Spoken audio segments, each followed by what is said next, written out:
For NEET 2021 या फिर हो सकता है आप अगले साल की तैयारी कर रहे हो. This formula revision session is meant for all the NEET aspirants. सारे फिजिक्स के फॉर्मूलाज एक साथ वन शॉट में with your favourite Capto Shreyas, and I am going live from Bangalore. Welcome my warriors. कैसे हो आप लोग? Hi Janhvi, Shrutika, Akshay, Shiny, NEET aspirant Binoy, Kishore, Leonardo, Ankit. Welcome HVR, Manu, Srinu, Alu. Hello, good morning. कैसे हो आप बच्चा लोग? My lovely warriors. And we are just few days away from the NEET 2021. And I know this video might be watched by even NEET 2022 or even JEE aspirants. या फिर हो सकता है आप ये वीडियो बाद में रिकॉर्डेड तरीके से भी देखो. So this is for all those students who want to revise all the physics formulas, even if it is for NEET, even if it is for boards, JEE के लिए भी आप इस्तेमाल कर सकते हो. नमस्ते, vanakkam, welcome, bonjour. Yes, let's get started, and I hope the josh is high. And those of you who do not know me, well, I take care of the physics department of the JEE division at Vedantu, and I have been training kids for a very long time. And under my mentorship, under my guidance, there are thousands of students who have cleared JEE, who have cleared JEE Mains Advanced, got into BITS, got into NITs, got into IITs, ISERs, you name it. And काफी सारे बच्चा लोग have got 2-digit all India ranks. और मेरी यही कोशिश रहेगी कि आप लोग भी एक बढ़िया डॉक्टर बनो, आप लोग को भी एक बढ़िया कॉलेज मिले. You guys have to nail the NEET examination. And अगर आप मेरे बारे में ज्यादा जानना चाह रहे हो, if you want to stalk me, here is my Instagram handle, that's Shreyas_Vedantu. Yep, so that's what you need to do. You need to stalk me over there. So, are you guys ready? Is the josh is high? And if you are new to this channel, first of all, smash that subscribe button. Yes, free hai. It's for free. And this channel by Vani ma'am is an exclusive, biology channel. But yes, sometimes you need some inputs for physics, chemistry. So we keep coming as guest lecturers. So a great thanks to Vani ma'am for inviting me out here. And one more thing, guys, please shower your love because we are doing this for you at the right moment and all for free. So yeah, do not forget to smash the like button out there. Yeah, just do that. Okay, so let's begin. Let's launch our formula revision session for NEET, and here comes the first slide. By the way, there is nothing like the PDF of this session because everything is like a workbook. It will be mostly blank. I'll be writing the formulas. You can either watch it live and maybe in the recorded form you can practice it, or while I am teaching, while I am showing you, you can practice it in your own notes. Either way, you should write it on your own. That's the point. There is no point just downloading the slides and thinking that, oh, my formula revision is done. No, that's not how it works. So it's going to be a big session. So stay tuned, stay alert, and let's get started. Now, the way I'm going to approach the formula revision session is by comparing many things, and it makes things a little bit easier for you to remember as well. Now, talking about mirrors and lenses, well, firstly, if I talk about the plane mirrors,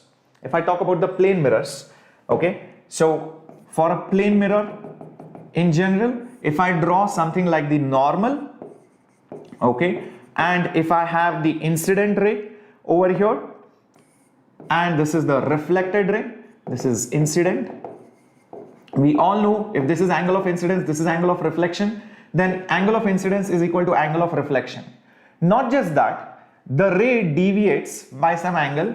That angle of deviation is given by 180 minus 2i. Now, somehow, if you rotate the mirror by some small angle, let's say theta, if you rotate it by some angle theta, then this reflected ray also shifts. So the change in the reflected ray's angle, or I would say the angle by which the ray tilts. So, if you rotate this mirror, you will see this reflected ray will also tilt. So the change in that angle, in that reflected ray, is 2 times of theta. Understand that. So the reflected ray, wherever it was pointing, it will deviate by an angle of 2 theta. That's something which you should know. Also, if I have two inclined mirrors, making angle theta, then what happens is, no, this session is not going to be for 5 hours. I am guessing somewhere between 2 or 3 hours. That's my estimate, but I don't know. It can go down, it can go up, I don't know. Okay, if you have an incident ray and it gets reflected like this, then the total angle of deviation is independent of the angle of incidence. It is just 360 degrees minus 2 theta. How many of you remember this? Do let me know in the chat box by putting up a yo. And I hope now at least you recollect some more things. Also remember one more thing, that whenever you have multiple mirrors and there is an object in front, you always take the reflection from both the mirrors. So this object will get reflected by this mirror, it will form an image here, and this image will be the object for the next mirror, and so on and so forth. In every reflection, the image forms like the image becomes an object for the next reflection. So it continuously forms multiple images. Not just that, one last thing that you should know is regarding the velocity. Many people make mistakes over there. So let me tell you about that as well. Imagine if you have a mirror, okay, this is an object, and the object has two components of velocities. One is v along the normal, one is v along the parallel direction to the mirror. Then remember one thing, in the image velocity, the parallel velocity remains the same, just that the velocity which is along the normal will become opposite of that, but in the same magnitude. So if the object is going this way, image will go this way, opposite to the object velocity, but along the direction of the mirror, the velocity remains the same. That's something which you should know. Everybody clear? Can we go ahead? Excellent. Yeah. Now, going ahead, let's talk about curved mirrors. All right, let's talk about curved mirrors, guys. So in curved mirrors, this curved mirror has center of curvature, pole, focal point. Focal point is that point where the rays which are parallelly incident after reflection pass through the focus. Center of curvature is the center of the sphere which the mirror is a part of, and that radius is called as the radius of curvature. We all know that. Now that focal length and radius are related by r is equal to 2f. This is radius of curvature, this is focal point. Remember one thing, whenever a ray is passing through center of curvature, it will rebound via the center of curvature. That's a special property of a mirror. So it rebounds via the same path. Only when they are parallel, they pass through the focus, or if they pass through the focus, then they become parallel. That's something which you should know. In case of lenses, a lens is nothing but two curved surfaces. This curved surface is a part of one sphere having some radius r1. This curved surface is part of another sphere. It might have some radius of curvature r2. Okay, so it's a part of two spheres of different radii of curvature maybe, and that focal length is given by the lens maker formula. So lens maker formula, you should know this, which is nothing but 1 by f is equal to mu relative minus 1 into 1 by r1 minus 1 by r2. Everybody, yep, be careful. 1 by r1 minus 1 by r2, and this is mu relative. ये formula काफी लोग पूरा नहीं बताते, सिर्फ mu minus 1 बताते हैं. See it's very important to understand कि अगर मीडियम बाहर का चेंज हो गया, if you dip this lens in some liquid, some another transparent material, then ये जो mu है, this will be mu relative. That means mu of the lens upon mu of the other medium outside. This is the medium in which the lens has been kept. तो ये mu relative है, ध्यान में रखना, and this is 1 by f. Okay, now other formulas are very similar, only the signs will change like this. Observe. So talking about mirror formula, 1 by v plus 1 by u is equal to 1 by f. Lens mein it will just become 1 by v minus 1 by u is equal to 1 by f. U is object distance, v is image distance. Remember, everything has to be measured from the pole of the mirror or of the lens. And there are proper sign conventions. जैसे अगर raise ऐसे जा रहे तो इस case में this is negative side, this is positive side. If the object is here, the rays are going like that. Right side here will be positive, left side will be negative. R1, R2, F, V, U, ये सारे के सारे sign sensitive terms हैं, including R. सारे के सारे. Depending on which side they lie, you will have to put it with the correct sign. Answer will come out automatically. Okay. Yes. So somebody was asking, if incident is turned by theta, then the reflected will only turn by theta. Only when the mirror is turned by theta, then the reflected turns by 2 theta for the previous slide, which is plane mirrors. Okay, going ahead, magnification. Okay, the normal magnification, which is height wise magnification, height of image upon height of object, is nothing but minus V by U. ये पता होना चाहिए सब लोग को, everybody. But in case of lenses, the same magnification, which is height of image upon height of object, will be just V by U. पूरे signs अलग है, formula wise same है. Magnification longitudinal wise, this is sometimes called as lateral magnification or height wise magnification. This is generally called as longitudinal magnification, which is width of the image upon width of the object.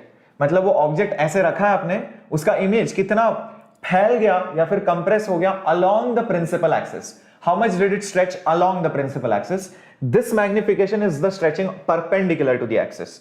So which is also velocity of the image upon velocity of the object is minus V square by U square. Keep this in mind. Same thing over here. Okay, I'm not going to repeat this part. So the magnitude, the longitudinal magnification will be just V square by U square. Keep this in mind. Very, very important. Okay. Okay, going ahead.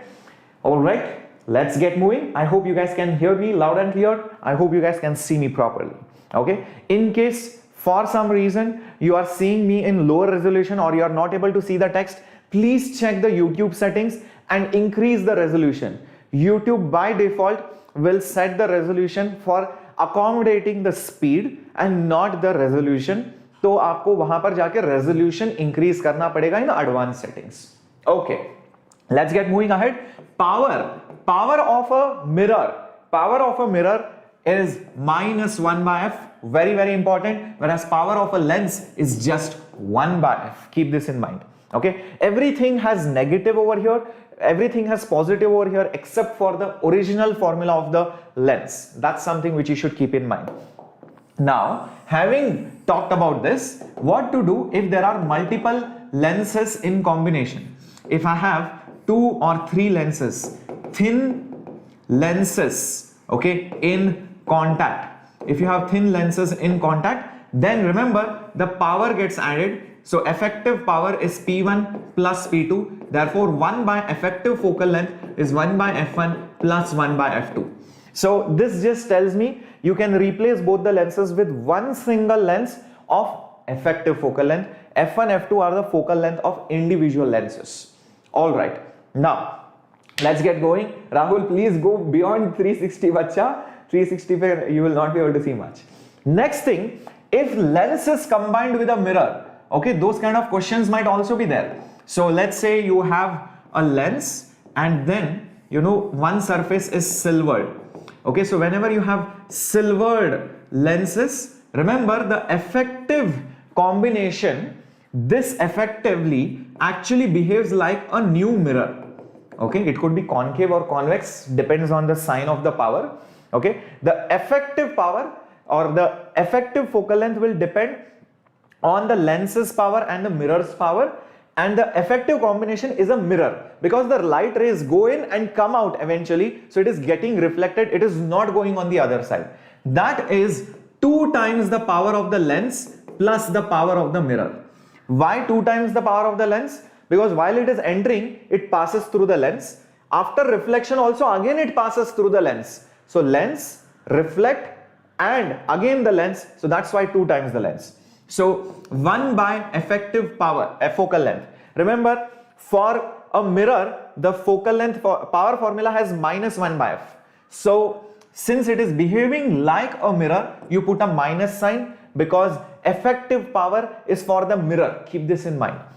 Okay, as a whole. So 2 times power of the lens's power is just 1 by f, and power of the mirror again is minus, so that's why it is minus 1 by f. This is mirror, this is the lens. Keep this in mind. Okay, if there is distance between the lenses, then you cannot use the formula. There is no such formula for distance between the lenses. You have to apply lens formula 2 times. So whenever lenses are separated by some distance, first find the image using lens formula and then make that image as the object, and again find the image next time. Don't try to by heart some random formulas. It will lead to lot of confusion. If everybody is clear, let's get moving. Okay, chalo, let's get moving, my warriors. Okay, I'm just going to move aside so that you can just take up a screenshot, or probably later on you can, just pause on to this particular video over here and note down all the formulas. All right, let's get moving to the next question. Hi Magesh, welcome minions bacha. Okay, chalo. Yes, let's get moving. Yep, very good. नहीं, ऊपर negative नहीं होगा Shrutika. The thing is, only for lenses power is 1 by f. Be careful. Okay, only for lenses the power is 1 by f. तो वहां पर negative नहीं होगा, because 2 lenses together becomes a lens. Remember that. But lens plus mirror becomes a mirror. So that's why in the lens combination it is plus, but lens plus mirror combination it becomes minus. Keep that in mind. All right, chalo. Next part, let's move on. Okay, next part, which is refraction at plane surface and refraction at curved surface formula. Now when light enters from one medium to the other medium, it bends either towards or away depending on the refractive index and the density, optical density of the medium. This is angle of incidence, this is angle of refraction. Then by Snell's law, one can say that 1 mu 2, what is 1? This is medium 1, this is medium 2, is equal to sine of I divided by sine of R, angle in the first medium, angle in the second medium, which is also C1 by C2, speed of light in medium 1 by speed of light in medium 2, which is also f lambda 1 by f lambda 2. Notice f cancels out because frequency is same in both the mediums, only lambda will be different. Remember one more thing, 1 mu 2 is also mu 2 by mu 1, which is also 1 by mu but 2 mu 1, reciprocals of each other. So refractive index of water with respect to air is a reciprocal of refractive index of air with respect to water. They go opposite. All right, having said that, let's move ahead. Okay, in this case the angle by which the ray deviates, you can see that very well over here. Okay, the angle by which the ray deviates, delta, will be I minus R, but the modulus of it, the reason why the modulus is there, because I don't know which one will be more, whether it goes from dense to rare or rare to dense. That's why I put modulus over here.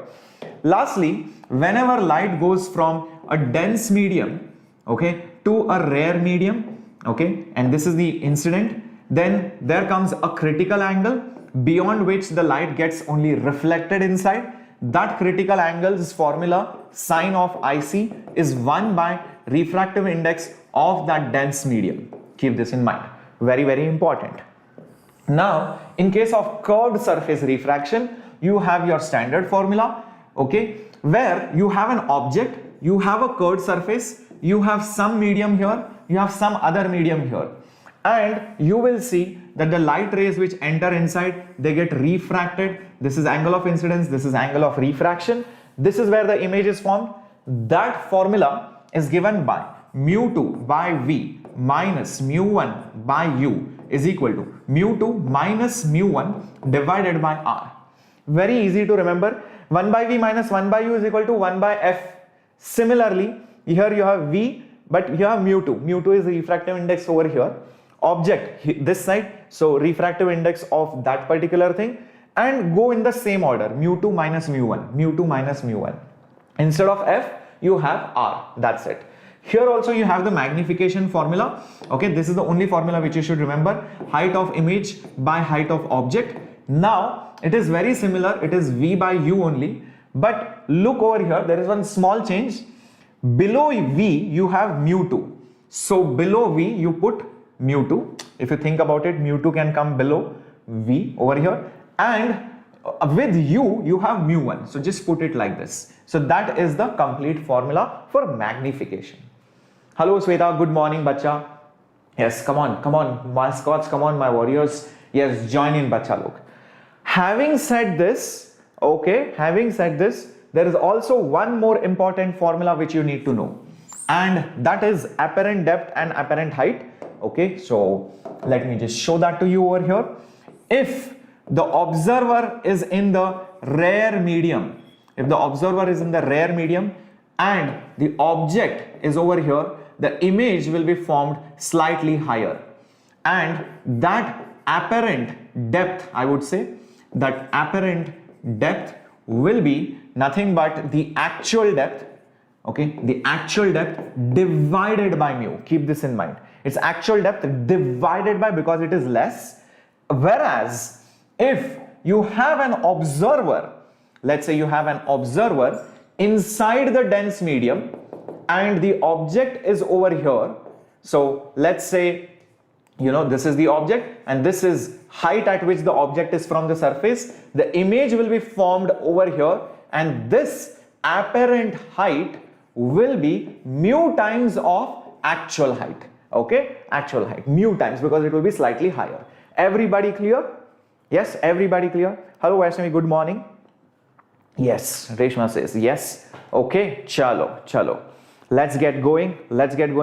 Does it always negative left side? I'm not sure which equation you're talking about. Well, here there is negative only for lenses and refraction. The moment it becomes reflection, so it becomes 1 by V plus 1 by U, like I have told you guys before. Okay, chalo, let's get going. Yes, bird fish wala problem wala formula. Correct Sonakshi. All right, let's get moving to the next one. I'll just move out of the slide so you can take a screenshot, or probably you can pause the video and probably write these things down as well. Okay, chalo, let's get moving to the next one. Now, let's move on to, prisms. So whenever you have two surfaces at some angle, and the angle between the two plane surfaces over here, which is angle of refraction, sometimes it is called, or sometimes it is also called as angle of prism, or refracting angle of the prism. That's how it is usually called. Okay, refracting angle of the prism, or just the angle of the prism. This is angle of incidence of the incident ray. Then this is the first angle which you see the light bending towards, okay, with the normal. This is the second angle R2, which is the angle of incidence for the second surface over here.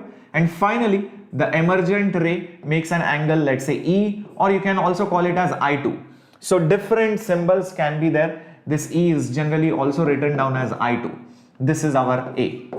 Okay, then there is a formula. The ray which has been incident has deviated by some angle. That angle of deviation, okay, you should know this formula, guys. This is nothing but I1 plus I2 minus A. Keep this in mind. Not just that, remember R1 plus R2 is also equal to A. Very, very important formulas which are going to be helpful for solving problems on prisms. Very, very important. Next, if the angle of deviation, okay, let me just put it over here. If angle of deviation is minimum, in that particular situation, incident angle and emergent angle are same. Not just that, R1 and R2, the inside angles are also same. The entire diagram is symmetric. That's when the deviation is the least. You might have drawn the graph of angle of deviation versus incidence. It comes out to be like this. This is when I1 is equal to I2, and this is basically least. That's the minimum deviation. And not just that, the refractive index will be given by sine of A plus delta minimum by 2. Remember, this is minimum delta only, upon sine of A by 2. That's a standard formula which you should know. Now, whenever you have thin prism, that means the angle is small, the angle of the prism is small, and delta is roughly constant. Okay, the angle of deviation does not change much, and that angle of deviation is something which you should know, guys. Yep, it is nothing but A into mu minus 1. Standard formula which you should know. Okay, having said that, thank you. Hello Ankita, hello Vaishnavi, thank you guys for loving all these sessions and appreciating all of this. Good morning Goldie Yadav, welcome. Hi Surya, good morning Bacha. Thank you Ananya for all that fire. Thank you Sonia. Okay, so going ahead, here we go for the next part, which is, dispersion. What is dispersion? Dispersion is nothing but spreading of light. Dispersion is nothing but spreading of light. Now when you have white light passing, the red light deviates the least, violet light deviates the most. The deviation of the violet light is angle of prism into refractive index of violet light minus 1. Similarly, deviation of the yellow light, okay, this was violet, 1 second guys, this was supposed to be V not Y, okay, and you have deviation of the yellow color or the mean color will be A into mu of yellow color, okay, minus 1, and deviation of the red color will be A into mu of red minus 1. Now the angle which the red and violet makes with each other, that angle which has been shaded over here, that is called as the dispersion angle. So this dispersion angle usually has the symbol del omega, and that del omega, it's obvious that it is delta of violet minus delta of red. Keep this in mind.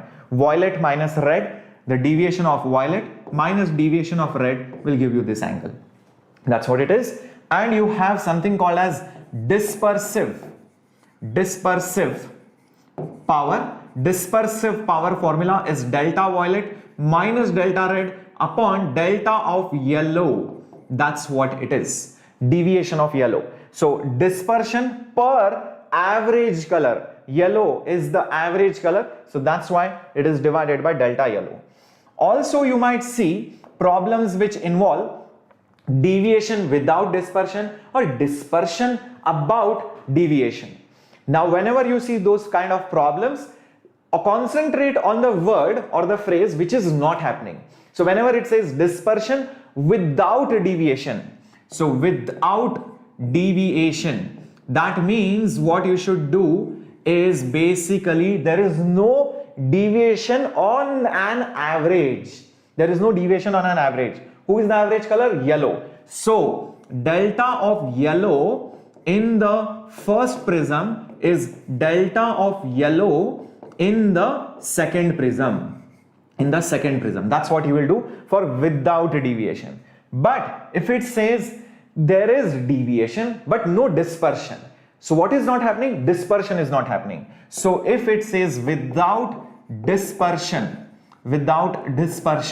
then understand delta omega will be 0 effectively. So whatever dispersion happens in the first prism is countered by the dispersion in the second prism. So del omega in the first prism is del omega in the second prism. So concentrate on the phrase which is not happening.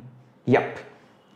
So delta yellow formula have mu violet or mu yellow or violet. Obviously delta yellow will have yellow refractive index. Remember that. If it is yellow, it will be yellow. If it is violet, it will be violet. If it is red, it will be red. And yes, you can also write mu refractive index of yellow color is approximately on an average refractive index of red color plus refractive index of blue color or violet color divided by 2. So this is approximate formula which you can also use for solving questions. Everybody clear about this? Can we go ahead? Let me know.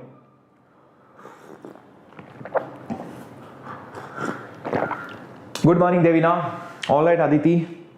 All right Ayush. Thank you Infinite Soul. Clear says Shruti. All right. Praveen, today we are discussing only formulas, not theory and concepts. Okay, so this is a formula revision session. There would be exclusive one shots for detailed explanation of phenomena and experiments. That's not what we are going to concentrate today. Okay. Yes, you can take screenshots, obviously. You can pause the video whenever you want to. I will not repeat this again and again now. Okay, chalo, let's get moving. Okay, thank you, Goldie Yadav. Okay, thank you guys. Ramesh, I'm going to come soon again next week on Biotonic, and I'm going to take up mock tests for physics, sure shot questions kind of thing. Okay, and most expected questions. So those kind of things are coming up next week. I'm not leaving you guys, okay, because I know it's a run up for the last few days for the final NEET examination. So don't worry, I'm going to be back very soon. Okay, let's get moving to the next one. Thermal physics and calorimetry. So whenever you have an object which is heated, then the object expands. Each of their dimensions will increase. If you cool it, it will decrease. If you take the length and compare it with the final length, then you can write the change in the length is original length into alpha into delta T. Alpha is called as the coefficient of linear thermal expansion. Okay, it is called as the coefficient of linear thermal expansion. Keep this in mind. Okay, 1 second. Yeah. So, having said that, you can also write this equation as L final is nothing but, L naught. You can take delta L is final minus initial, and you can write this as 1 plus alpha delta T. Also, if you notice this area would have changed once it expands. So you can also write this as delta area is initial area into beta into delta T. You can also write it like this. Yeah. Similarly, you can also write change in volume is original volume into gamma into delta T. Gamma is coefficient of volume expansion. This is areal expansion. This is linear expansion. Notice one more thing. Beta is twice of alpha and gamma is thrice of alpha. 3 times. Volume, 3 dimensions. So 3 alpha. Area, 2 dimensions. So that's why 2 alpha. That's how it works. Okay. Also, if you have, imagine if you have some rod or some object which is stuck between 2 surfaces, okay, and you heat it, okay, so you heat it, then there will be a stress developed which is called as thermal stress, and that thermal stress is given by Y alpha delta T. This Y is your Young's modulus. Keep this in mind. Okay, this is your Young's modulus. Okay, so the thermal stress is force per unit area which is developed just because you heated it and you are not allowing it to expand is Y alpha delta T. Very, very important formula.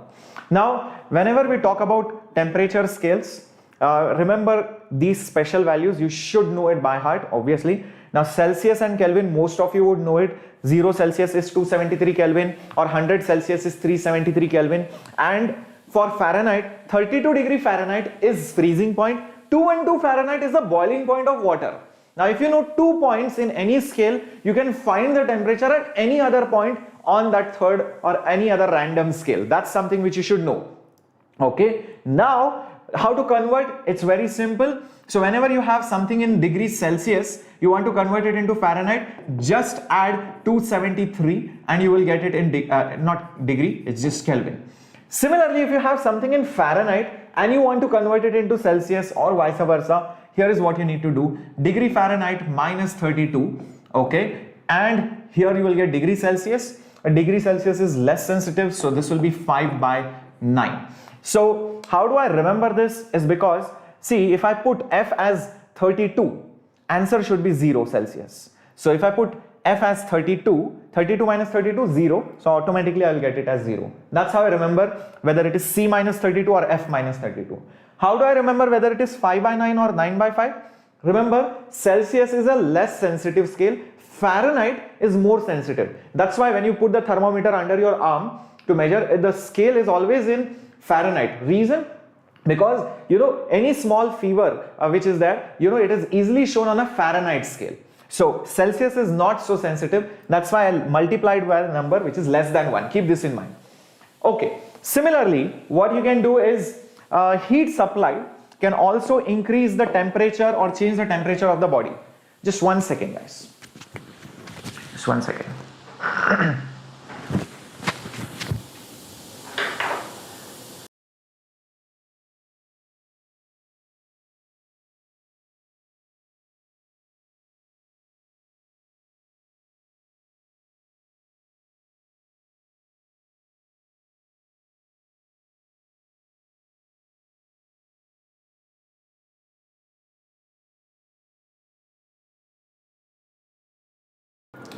Okay, yes, okay, yeah, all right, let's get moving. Now, whenever you have heat which is supplied, okay, to a body, or heat which is applied, which is absorbed by a body, then that will be equal to mc delta T. Very, very important formula. M is mass, C is specific heat, and delta T is the temperature which changes. Now this C is specific heat capacity, depends on the material, keep this in mind.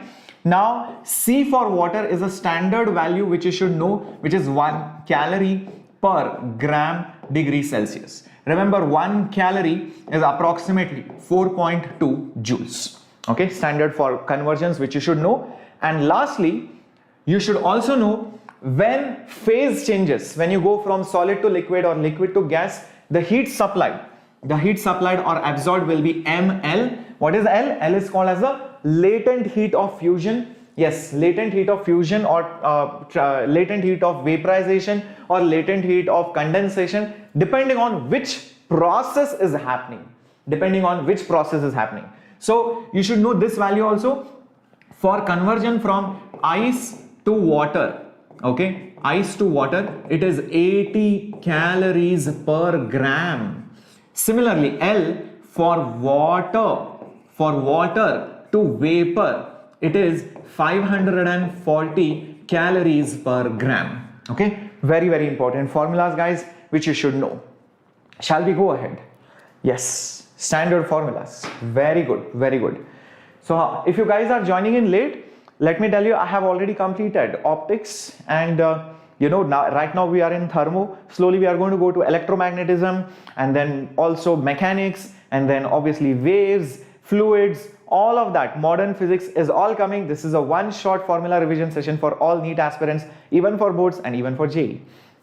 Yeah, okay. So guys, do not lose hope. I'm going to be there. I'm going to conduct a lot of sessions for you guys, mock tests on this channel. Don't worry, I'm going to be there. All right, chalo, let's get moving. I hope you have taken the screenshot.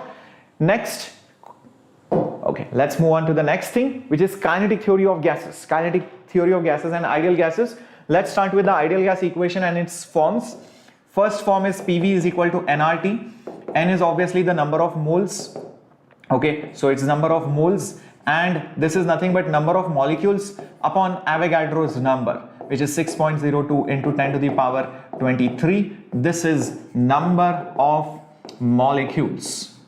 Now R's value we all know. You can write it in liter ATM or in SI unit. In SI unit it is 8.3 in SI units, but in liter ATM you can put it as 0.082. Okay, this is liter ATM units.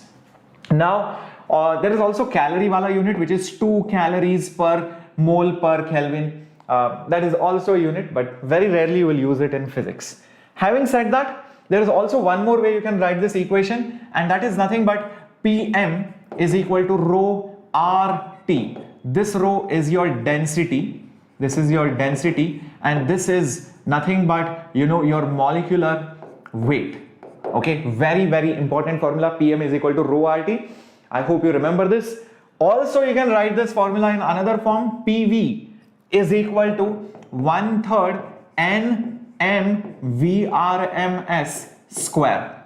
Now, what is this M? It's this number of molecules, same thing. But this small m is nothing but the mass of a molecule. It's the mass of a molecule, and that will be equal to the molecular weight divided by the Avogadro's number. Very, very important formulas. These are very important equations for kinetic theory of gases. More coming up right now. Now these molecules keep on colliding randomly, and they impart velocities, they impart impulses in all the possible directions on all the sides, which creates pressure. So that's how you get this formula using the postulates of KTG. Please go through all the assumptions of KTG. Very, very important, the assumptions. Okay, I'm writing it over here because it's all there in your NCERT book. Please go through it. There can be direct questions on that as well. Now the RMS velocity, which is nothing but root of V1 square plus V2 square plus V3 square divided by n, is nothing but root of 3RT divided by m. Notice one thing, this temperature always has to be in Kelvin. This molecular weight has to be converted into kg per mole, not gram per mole. If you leave it in gram per mole, you will get a wrong answer. Keep this in mind. That's a common place where many students make a mistake. Next thing, average velocity is nothing but 8 RT divided by pi m. Average velocity means nothing but, average velocity is nothing but v1 plus v2 plus v3 divided by n. So the average, all the velocity is average. And the last thing you have is the most probable velocity, and that is nothing but root of 2 RT divided by m. All this is from your Boltzmann curve, distribution curve. Here you have the number of molecules and here you have the speeds, and that curve goes like this. This is the most probable speed of all the molecules. Okay, very, very important slide. Please take a screenshot. Yes, please take a screenshot or write it down when you are watching this as a recording. Okay, let's get moving to the next one coming up on your screen now. Okay, so specific heat capacities in kTg, very, very important formulas coming up on your screen right away. So here there is monoatomic gas, here you have diatomic or linear triatomic, and here you have polyatomic non-linear molecules. These are the usual molecules which are given. Outside of this, they will not ask you questions. Now Cp, Cv, the formula is Cp minus, Cp is always more than Cv for an ideal gas, is equal to R only for ideal gas. Keep this in mind. And Cp is approximately equal to Cv for solids is something which you should keep in mind. Okay, very, very important formula, and many people don't know about this. Also, gamma, which is the ratio of Cp by Cv, is equal to 1 plus 2 divided by F. What is this F? This is your degrees of freedom. I'll come to that. I'll mention all those degrees of freedom in a bit. And you have your law of equipartition of energy, and it says per degree of freedom per molecule, the energy is half kT. This is very, very important. What is this K, guys? K is your Boltzmann constant, and K is nothing but R divided by Avogadro's number. So it is approximately 1.38 into 10 to the power minus 23 SI units. Okay, very, very important formulas. Very good. Prerna says I remember them. Thank you, Ananya. All right, Gayatri says done. Yep, very good. Yes, so many of you are answering very quickly. Yes, correct, Swarlina. All right, let's get moving to the next one. For a monoatomic, this is mono, you can see single molecules. Examples will be inert gases or something like helium. Degrees of freedom will be 3. Diatomic, like hydrogen, oxygen, or linear molecules like carbon dioxide. It's a linear triatomic molecule. Non-linear triatomic will be like H2O and things like that. This will have 5 degrees of freedom and this will have 6 degrees of freedom usually. So when I say 3, these 3 are translational, and when I say 5, it is 3 translational, okay, plus 2 rotational. Okay, that's how it is. And when I say 6, it is 3 translational plus 3 rotational. Okay, now Cp and Cv, how do you write it? If there is 3 here, just put 3. So it will be 3R by 2. If there is 3 plus 2, which is 5, so it will be 5R by 2. And if it is 3 plus 3, which is 6, 6 by 2 is 3, so 3R. That's how you fill this up, and just add 1 R to get the value of Cp. So if it is 3, this will be 5R by 2, add 1 R, so 5 by 2 plus 1 is 7 by 2. So 7R by 2, and 3R plus 1R, that is 4R. Very simple to remember this now, and just divide them. So R, 2 gets cancelled, so 5 by 3 is what you will get gamma, 7 by 5 for dia or triatomic linear, and for polyatomic 4 by 3. That's how you get it. Everybody clear? Very good. Now for the energy, very, very important for a molecule. What is the energy of one molecule? There are 3 translational degrees, and per degree it's half kT, so it will be 3 times of half kT per molecules. Here there are 5 degrees of freedom, so it will be 5 into half kT. Here there are 6 degrees of freedom, so 6 into half kT. That's the energy of a molecule. If they ask you the gas's energy, then you multiply it by number of molecules, you will get the energy of the gas. Shall we get going? Okay, let's get moving ahead, guys. Come on, my warriors. And if you guys have forgotten to smash the like button, please do that right away. And if you have forgotten to hit the subscribe button also, do not forget to hit the subscribe button, because a lot more classes coming up next week in the run up to your final NEET examination. Okay, next, the different 4 processes and their important formulas. For isothermal, remember, temperature is constant. When temperature is constant, pressure into volume will be constant. Whereas in isobaric process, pressure is constant. So you can think about it, volume by temperature will be constant. For isochoric, volume is constant. That means pressure by temperature is constant. In case of adiabatic, it's something else. It's PV raised to gamma. That's Cp by Cv ratio. That is constant. You can also write it as Tv raised to gamma minus 1 is constant. You can also write in terms of pressure and temperature as well. Alright. Having said that, what are the other characteristics which you should look for? Okay. But before that, let me also put up first law equation over here. Remember, in physics, heat supplied is delta U plus work. The way to remember this equation is, remember one Pandu who is very weak, dubla patla types. Okay, he's very sad, and what he does is he eats vada pav. What does he eat? He eats vada pav. Now what does vada pav have? Vada pav has calories, that means heat. So the moment he eats vada pav, what happens to him?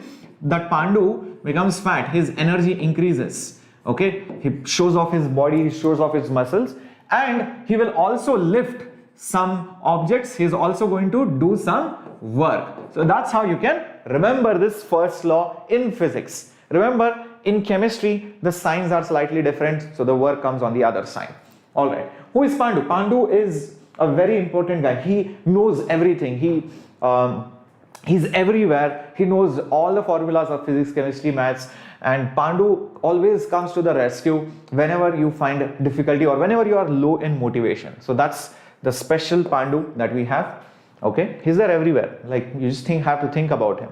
Alright, having said that, remember one more thing over here. This Q that is there, Q for any process is N, C for that process delta T. Delta U for any process is always N CV delta T, and the work done is always integral of pressure and volume. It's the area under pressure versus volume graph. Notice one thing, it doesn't matter what the process is, delta U is always NCV delta T. Q depends on that process. That's something which you should know. Okay, now let's put all those things over here. If it is isothermal, remember delta T will be 0. So for isothermal, delta U will be 0. Okay, similarly, work done will be given by nRT. When you integrate, you get it. nRT ln final volume by initial volume. Okay, and Q, okay, for that particular thing will be equal to, you can look over here, delta U is 0, so it will be exactly equal to the work done. So I can just put Q is just equal to W. That's it. Similarly for isobaric, okay, delta U is again NCV delta T. Okay, delta U is NCV delta T.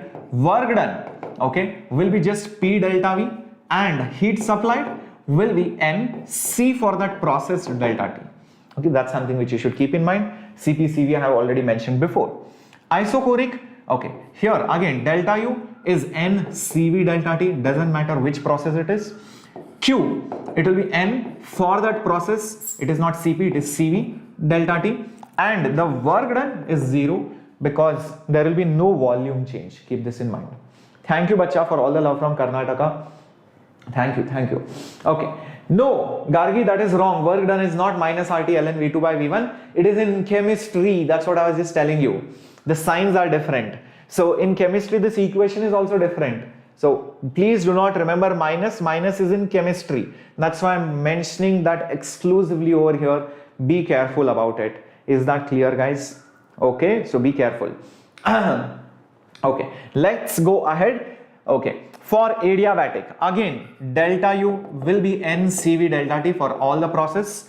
Q is obviously 0. You can write work done.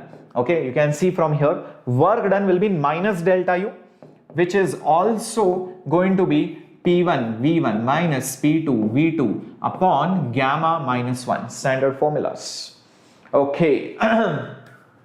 Definitely, Sonia, I would be waiting for that day when you get that All India rank. All the best, bacha. My name is Shreyas. Okay, let's get moving. Okay, yes. So the signs are different. Please keep that in mind. Work signs are different. I will mention it here again. For expansion, it is positive. For compression, it is negative. Remember this. For expansion in physics is positive, in chemistry it's ulta. It's always work done by the gas in physics. Work done by the gas. Keep this in mind. Common confusion. Okay, chalo, let's get moving.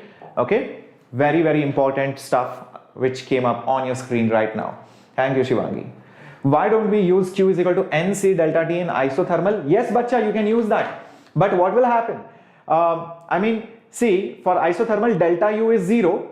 And that's why Q will end up to be NCV delta T, which is delta U. It will end up. But understand, you will write delta U as NCV delta T and then substitute it to get the heat value. But anyways, okay, let me just put it over here. Whatever you're asking. See, for isothermal, delta U is 0 anyways, because NCV delta T, this delta T itself is 0. And talking about heat, which is delta U plus work, this is 0. Only the work will come, and that will be nRT ln, okay, V2 by V1. But Q, you do not write it as NCV delta T because, or rather C for that isothermal process into delta T, because delta T itself is 0. So there is no meaning of this CT. You cannot define this CT because delta T itself is 0. Understanding it? Isothermal process means temperature is constant. So there is no point defining CT. So that's why CT is not even written down for isothermal process. Okay. Let's get moving to the next one coming up on your screen. Okay, now I have already told heat capacity of water in the previous slide. Just check it out, and I already told you 1 calorie is 4.2 joules. Okay, it's already mentioned. Now talking about engines and refrigerators, very, very important. Thank you, bacha, for wishing happy Teachers Day. I'll wish everyone again. I will talk about all these things probably towards the end of the class. Let's get moving to engines and refrigerators. An engine absorbs heat, does some work, and rejects the heat to the cold part. So this is the cold part, this is the hot part. Here it does work by absorbing from the hot part. A refrigerator exactly does the opposite. A fridge absorbs the heat from the cold part by doing some work from external source, and it throws it outside to the surroundings. This is your hot surroundings, this is your cold surroundings. Remember, heat usually flows from hot to cold. Refrigerator exactly does the opposite. It takes the heat from the cold part into the hot part. So that will not happen naturally. It is unnatural, and such an unnatural phenomena needs some work to be done. By energy conservation, you can clearly see over here the heat which is absorbed, okay, from the hot reservoir will be going in doing work, plus some of the heat will be rejected. This is absorbed, okay, this is rejected, okay. This is in the case of an engine. This is in the case of engine. Whereas in the case of refrigerator, equation wise it is same. Work plus QC is QH. But this QC now becomes absorbed and QH then becomes rejected. So that's what leads to confusion. Keep this in mind. This is in the case of the fridge. Okay. So the nomenclature has changed. Which one you call as rejected, which one you call it as absorbed. That's all. Okay. Okay. Let's get moving. Let's get moving. to the next one. Yes, Binu, Q is equal to NCP delta T for isobaric process. Yes, bacha, definitely. I have written the same thing. Yep, it is. Now, the last thing over here is efficiency. Okay, now even before talking about efficiency, let me talk about the ratio. QH by QC will be TH by TC. Keep this in mind. QH by QC is TH by TC, standard formula. Also, efficiency in case of engine is how much you get upon how much you give. The give is QH. Yes, this is QH. Keep this in mind. And it comes out to be 1 minus TC by TH. Standard formula. How much you get, how much output you get upon how much input you give. In case of fridge, it is called as coefficient of performance. How much is it performing? That coefficient of performance depends on how much it is able to absorb. So it is QC upon how much work you do. Okay, if you are doing more work, if you do less work and it is able to absorb more, the performance is better. And this formula, keep this in mind, this is 1 by TH by TC minus 1. It's exactly opposite of this. This is Nietzsche, this goes like this, and this is also flipped. You can see that. Exactly ulta. Okay. Very good, very good. And this is only for ideal. Yes, yes, this is only for a Carnot engine. This is only for a Carnot refrigerator. Yes, Carnot cycle only will have this kind of efficiency, but it is still not 100%. Yes, very good, very good. Okay, yeah. So for a heat pump, exactly, for a refrigerator, it is heat which is absorbed by the work which is done on it. Okay, cool. Let's move ahead. I'm just closing this, moving on to the next slide. You would have taken the screenshot, I hope. Okay, let's move on to radiation now. Okay, let's move on to radiation.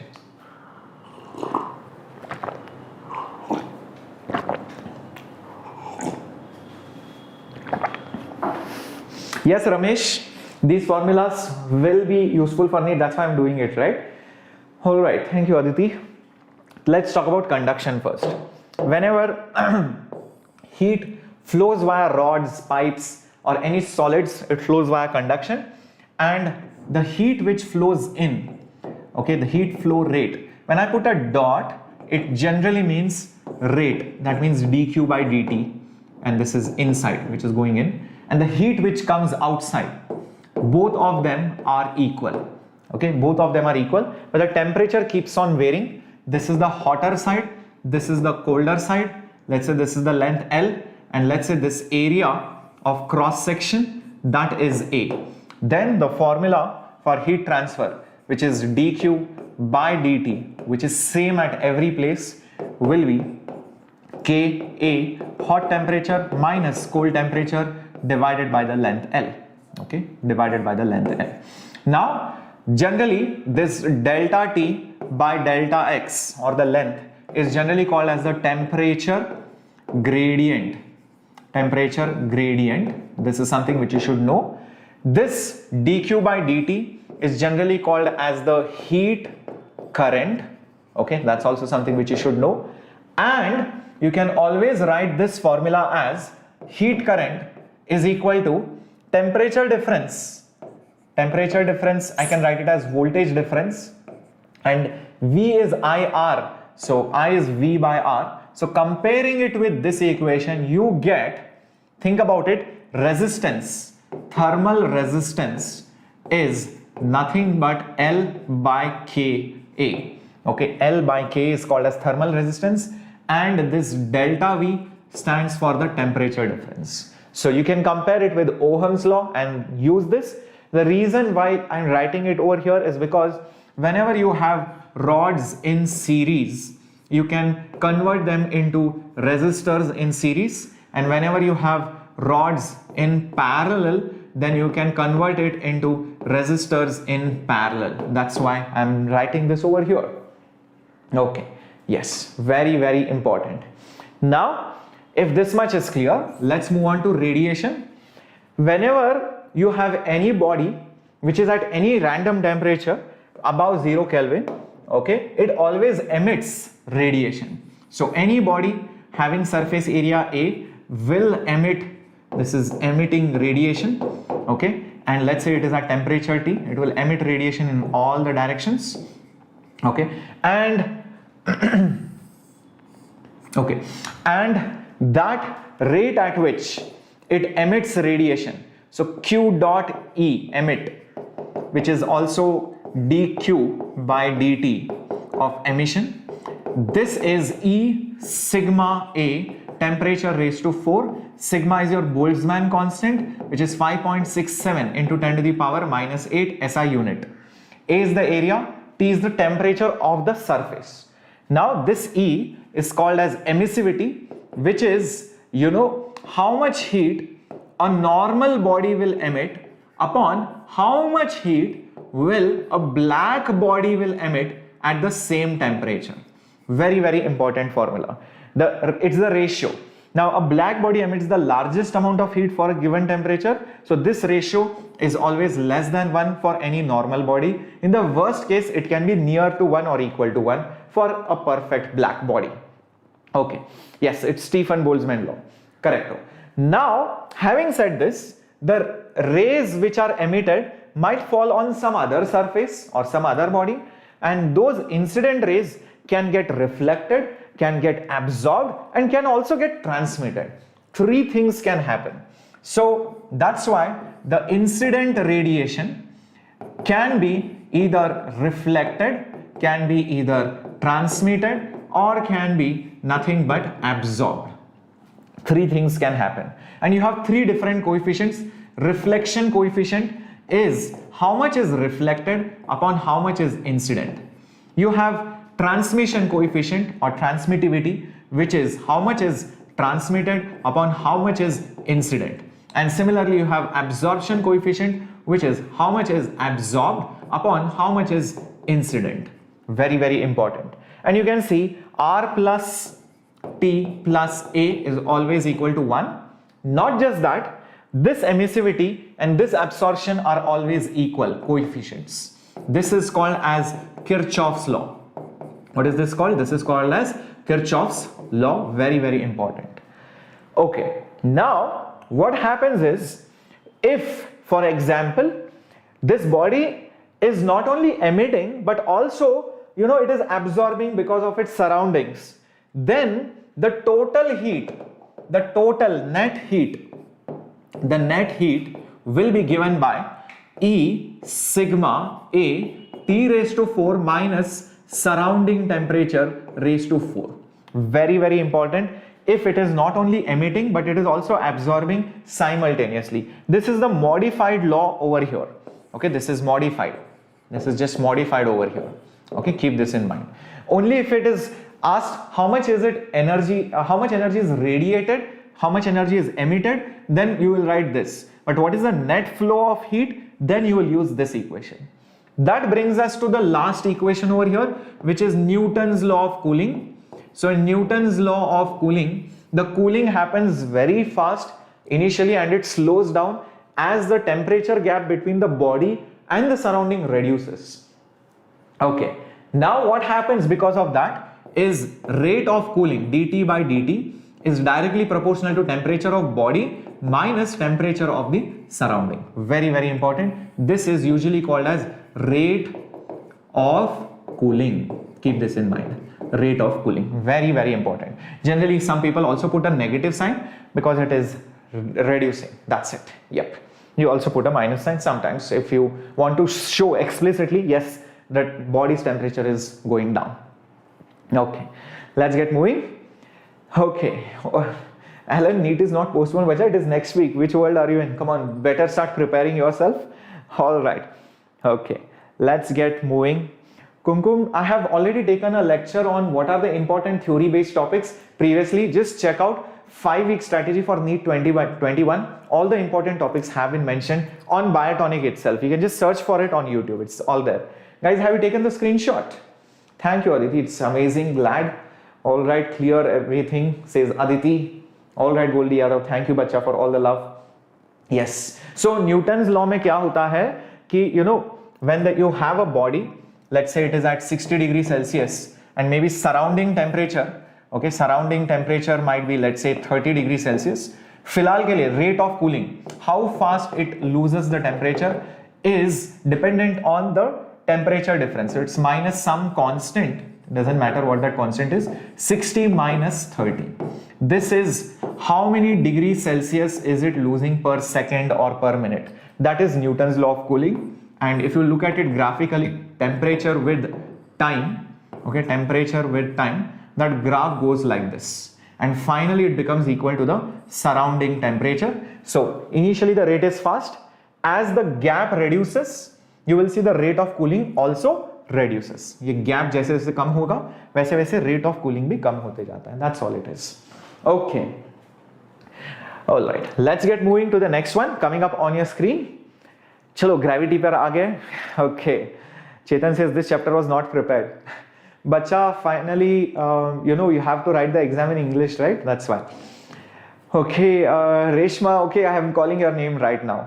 Anju, good morning. थोड़ा late उठ गए, but I hope you watch the replay of the missed class or the missed portion before this.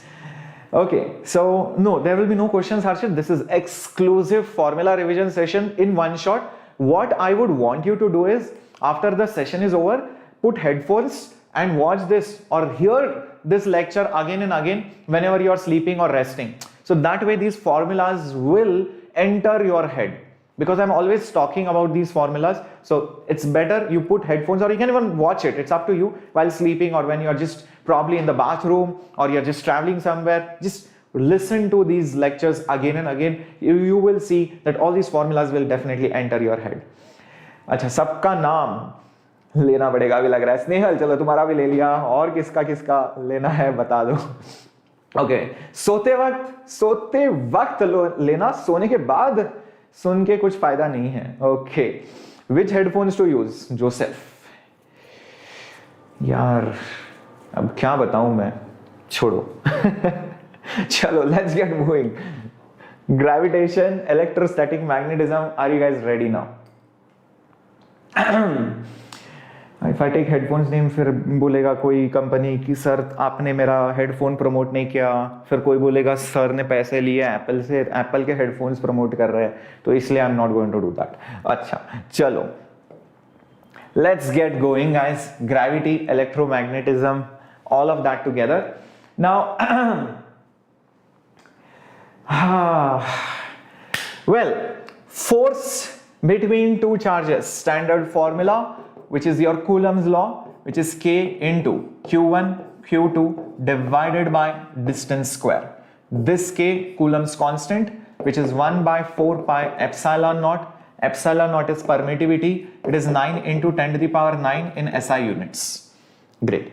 Similarly, oops, मैंने gravity में, अच्छा ये थोड़ा उल्टा हो गया guys. I'm so sorry.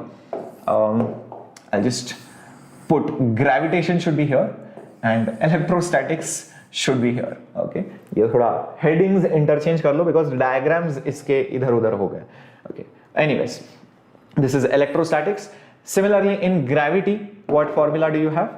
You have force is equal to G m1 m2 divided by r square.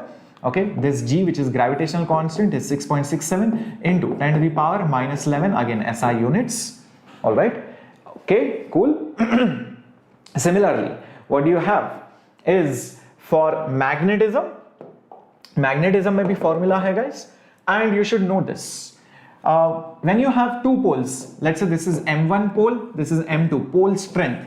What is this M1 M2? It's not mass, it's the pole strength guys. It's the pole strength.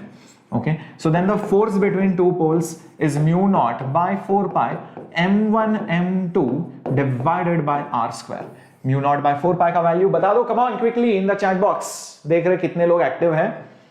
लग रहा है chat box थोड़ा ढीला पड़ गया. अच्छा, थोड़ा धीरे से बोलूं, धीरे धीरे कैसे बोलूं यार मैं अभी. Yes, very good, very good. 10 to the power minus 7. Somebody made a mistake. Be careful. It's not 10 to the power plus 7. It is 10 to the power minus 7. Be careful, guys. Okay. Next, coming up. Remember, okay. Remember, if you have only one single charge and you want to find the field because of that, let's do that. if you have one single charge and at some distance r you want to find the field, that will be just kq divided by r square. But if it was because of a mass you want to find the gravitational field, then that field will be nothing but gm by r square. Okay, and lastly, due to magnetism, it's b, it's going to be mu naught by 4 pi. Okay, and here you will have mass divided by, it's not mass, sorry, pole strength divided by r square. Generally you will not use this formula, but I'm just telling you sometimes there could be a question on that. That's why I've given you that formula. Now the more general formula, this was for if you have one pole and you are at a distance r. So for a pole, what is the field? Usually the formula that you will be using is when you have a wire which carries some current, and let's say the current flowing in that wire is I, the length of that segment is dl, and you are at some distance r and you have been asked what is the magnetic field. That magnetic field is given by Biot-Savart's law, and that is nothing but mu naught divided by 4 pi, correct? And you have I dl cross r hat divided by r square. If you put r bar, it will become r cube. That's how it works in vector. It's a vector equation. That's something which you should know. Can we move ahead, guys? Let me know. Yep. Yes, Biot-Savart's law mein you always take an element. Keep this in mind. Okay, let's get moving. Yes, the session started at 9 AM, bacha log. Okay, chalo, let's get moving to the next one. Okay, cool. Next, let's talk about the fields and potentials due to different objects. Okay, the first thing that we have is a shell over here, and here you have a solid sphere. Okay, you have a solid sphere. Okay, let's talk about all of this. First of all, in gravitation, what you have? When you are outside, okay, when you are outside, the field is just as if it's a point mass. So if you are at some distance r, the field will be just gm by small r, and small r square, and potential will be just minus gm by small r. Keep this in mind. This is potential, this is field for gravity. Similarly, in electrostatics, if you are at some distance r, the field will be kq divided by r square, and potential will be just kq divided by r. Now, when you're inside, the strange thing is, remember one thing, the field everywhere is zero, anywhere inside. Okay, doesn't matter where you are, the field everywhere inside is zero, and potential is constant, and it is minus gm by radius. This is the radius of the shell. Keep this in mind. Okay, it's constant, very, very important. Same thing is also applicable here. No matter where you are, the field inside will be zero, potential will be kq by capital R. It is constant. The minus sign is there in gravity, there is no minus sign in, in electrostatics. Next, in case of a solid sphere, okay, be careful guys, the field when you are outside, let's say this is distance r, the field is simple. It's again the same thing, gm by r square, and the potential is also minus gm by r. It behaves like a point mass. Same thing over here in case of electrostatics. If you are outside, then the field is again kq divided by r square. Potential is just kq by r. The problem happens when you are inside, okay, for a solid sphere. So if you are at some distance r inside, then the field will be gm small r divided by r cube. Be careful. Same thing in case of electrostatics also. If you are at a distance small r inside, the field will be kq proportional to r divided by r cube. R cube is to balance the dimensions. That's how you can do it. Yep, be careful. Thank you, Vinagya Shiva.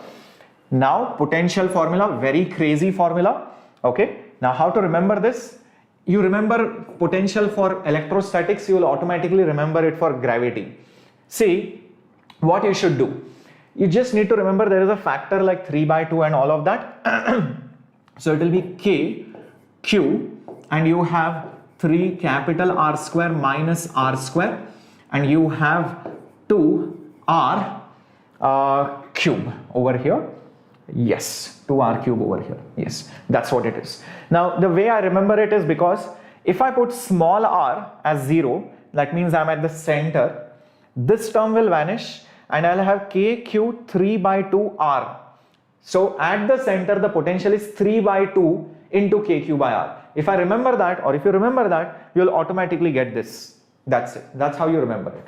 Okay. So gravitation is attractive, correct? That's why you put a minus sign. So here you have minus Gn and you have 3R square minus R square, the whole thing divided by 2R cube. That's all you need to do. Everybody clear about this? Can we go ahead? Yep. Okay. Come on, my warriors. Everybody clear? Let's go ahead. Great. Gajab, says Rahul. All right. Good morning, everyone. Those of you who are joining in late. Now,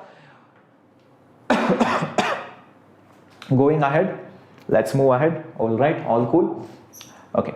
Now, let's talk about rings and sheets and all of that. That is also very, very important. Sadav, actually मैंने ये decide किया मैं ज़्यादा English इस्तेमाल करूँगा. Reason being, the final paper is in English and most of the crowd is also English. Plus, you know, eventually you are going to learn everything in English. So that's the reason why I'm keeping my language in English. नहीं तो मेरे को हिंदी भी आता है. Eventually, whatever you are going to study, MBBS, etc., will be in English, बच्चा. तो इसलिए, you know, it's better you get accustomed and used to this language as well. Okay, chalo, let's get moving. Now for a case of gravitation, let's say this is radius r, this is x, then the field at this point will be given by this is g, m, and here you have x, and here you have r square plus x square whole raised to 3 by 2. Very, very important, guys. Okay. Similarly, in case of electrostatics, the field formula is given by K, Q, X divided by R square plus X square raised to 3 by 2. Magnetism में it's not charge but it is current. ये current है, ये X है, ये radius R है. Then the magnetic field at this point, याद करो क्या होता है? It is mu naught I. And then you have r over here, and there you have r square plus x square whole raised to 3 by 2, and यहाँ पर एक 2 भी आ जाता है. Just check this out. Yep. You will have r square over here. Yes, you will have r square over here. Mu naught I r square by 2, r square plus x square raised to 3 by 2. How do you remember whether it is r square, etc.? Remember, magnetism में usually you have length in the denominator as the dimension. तो इसका नीचे का dimension देखो, r square raise to 3 by 2 मतलब r cube हो गया. तो ऊपर एक स्क्वायर आना चाहिए ताकि नीचे जो है below you will have only 1 r remaining, which is the dimension of length. Okay, let's get moving. Sudhaika Karnul, if I teach you according to NCERT, you will get completely confused. NCERT is a good book, but if you try to learn concepts from NCERT, your concepts will go haywire. So I never advise my students to learn concepts from NCERT. I always tell, be it NEET, be it JEE students, to learn facts, experiments, and see the problems, etc., definitions, derivations from NCERT. But concepts have to be learned from a good book like H.C. Verma. All right, let's get moving to the next one. अच्छा, potential की बात करते हैं. Potential will be minus Gm divided by root of r square plus x square. Standard. Okay, very, very easy. In case of electrostatics, the potential at any point due to this charge will be K, Q divided by root of r square plus x square. There is no term on the top. All the points are equidistant. Remember, this is root of r square plus x square. In case of magnetism, you don't have any formula for potential, so ignore that. So these are the two things which you should know. Acha. Yes, errorless is also good for problem solving. Concepts के लिए बोल रहा था मैं. Concepts के लिए H.C. Verma से बढ़िया book आपको कोई नहीं मिलेगा. Let me tell you that.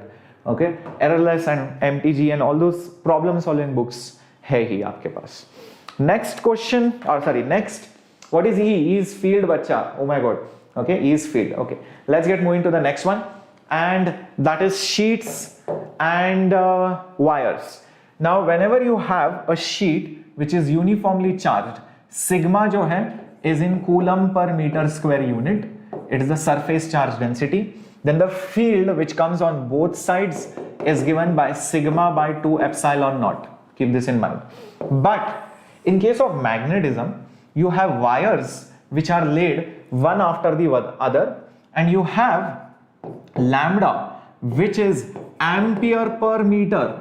Matlab, if I take 1 meter, how much current is flowing in that 1 meter per unit length? How much current is flowing? That is lambda, current per unit length, current density, linear current density. Because I'm already teaching in English, bacha. Okay. Now, what happens is this will create a field around you, just like a charge sheet creates uniform field. By the way, this is uniform field.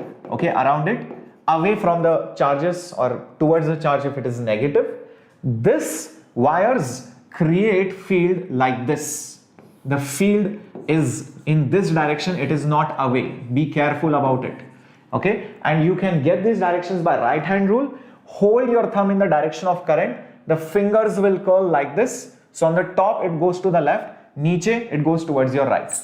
Okay, and this B has a similar formula. Instead of sigma you have lambda, you have that 2 epsilon naught के बदले you have mu naught on the top. So that's how the formula works. So lambda mu naught by 2. Okay, very easy.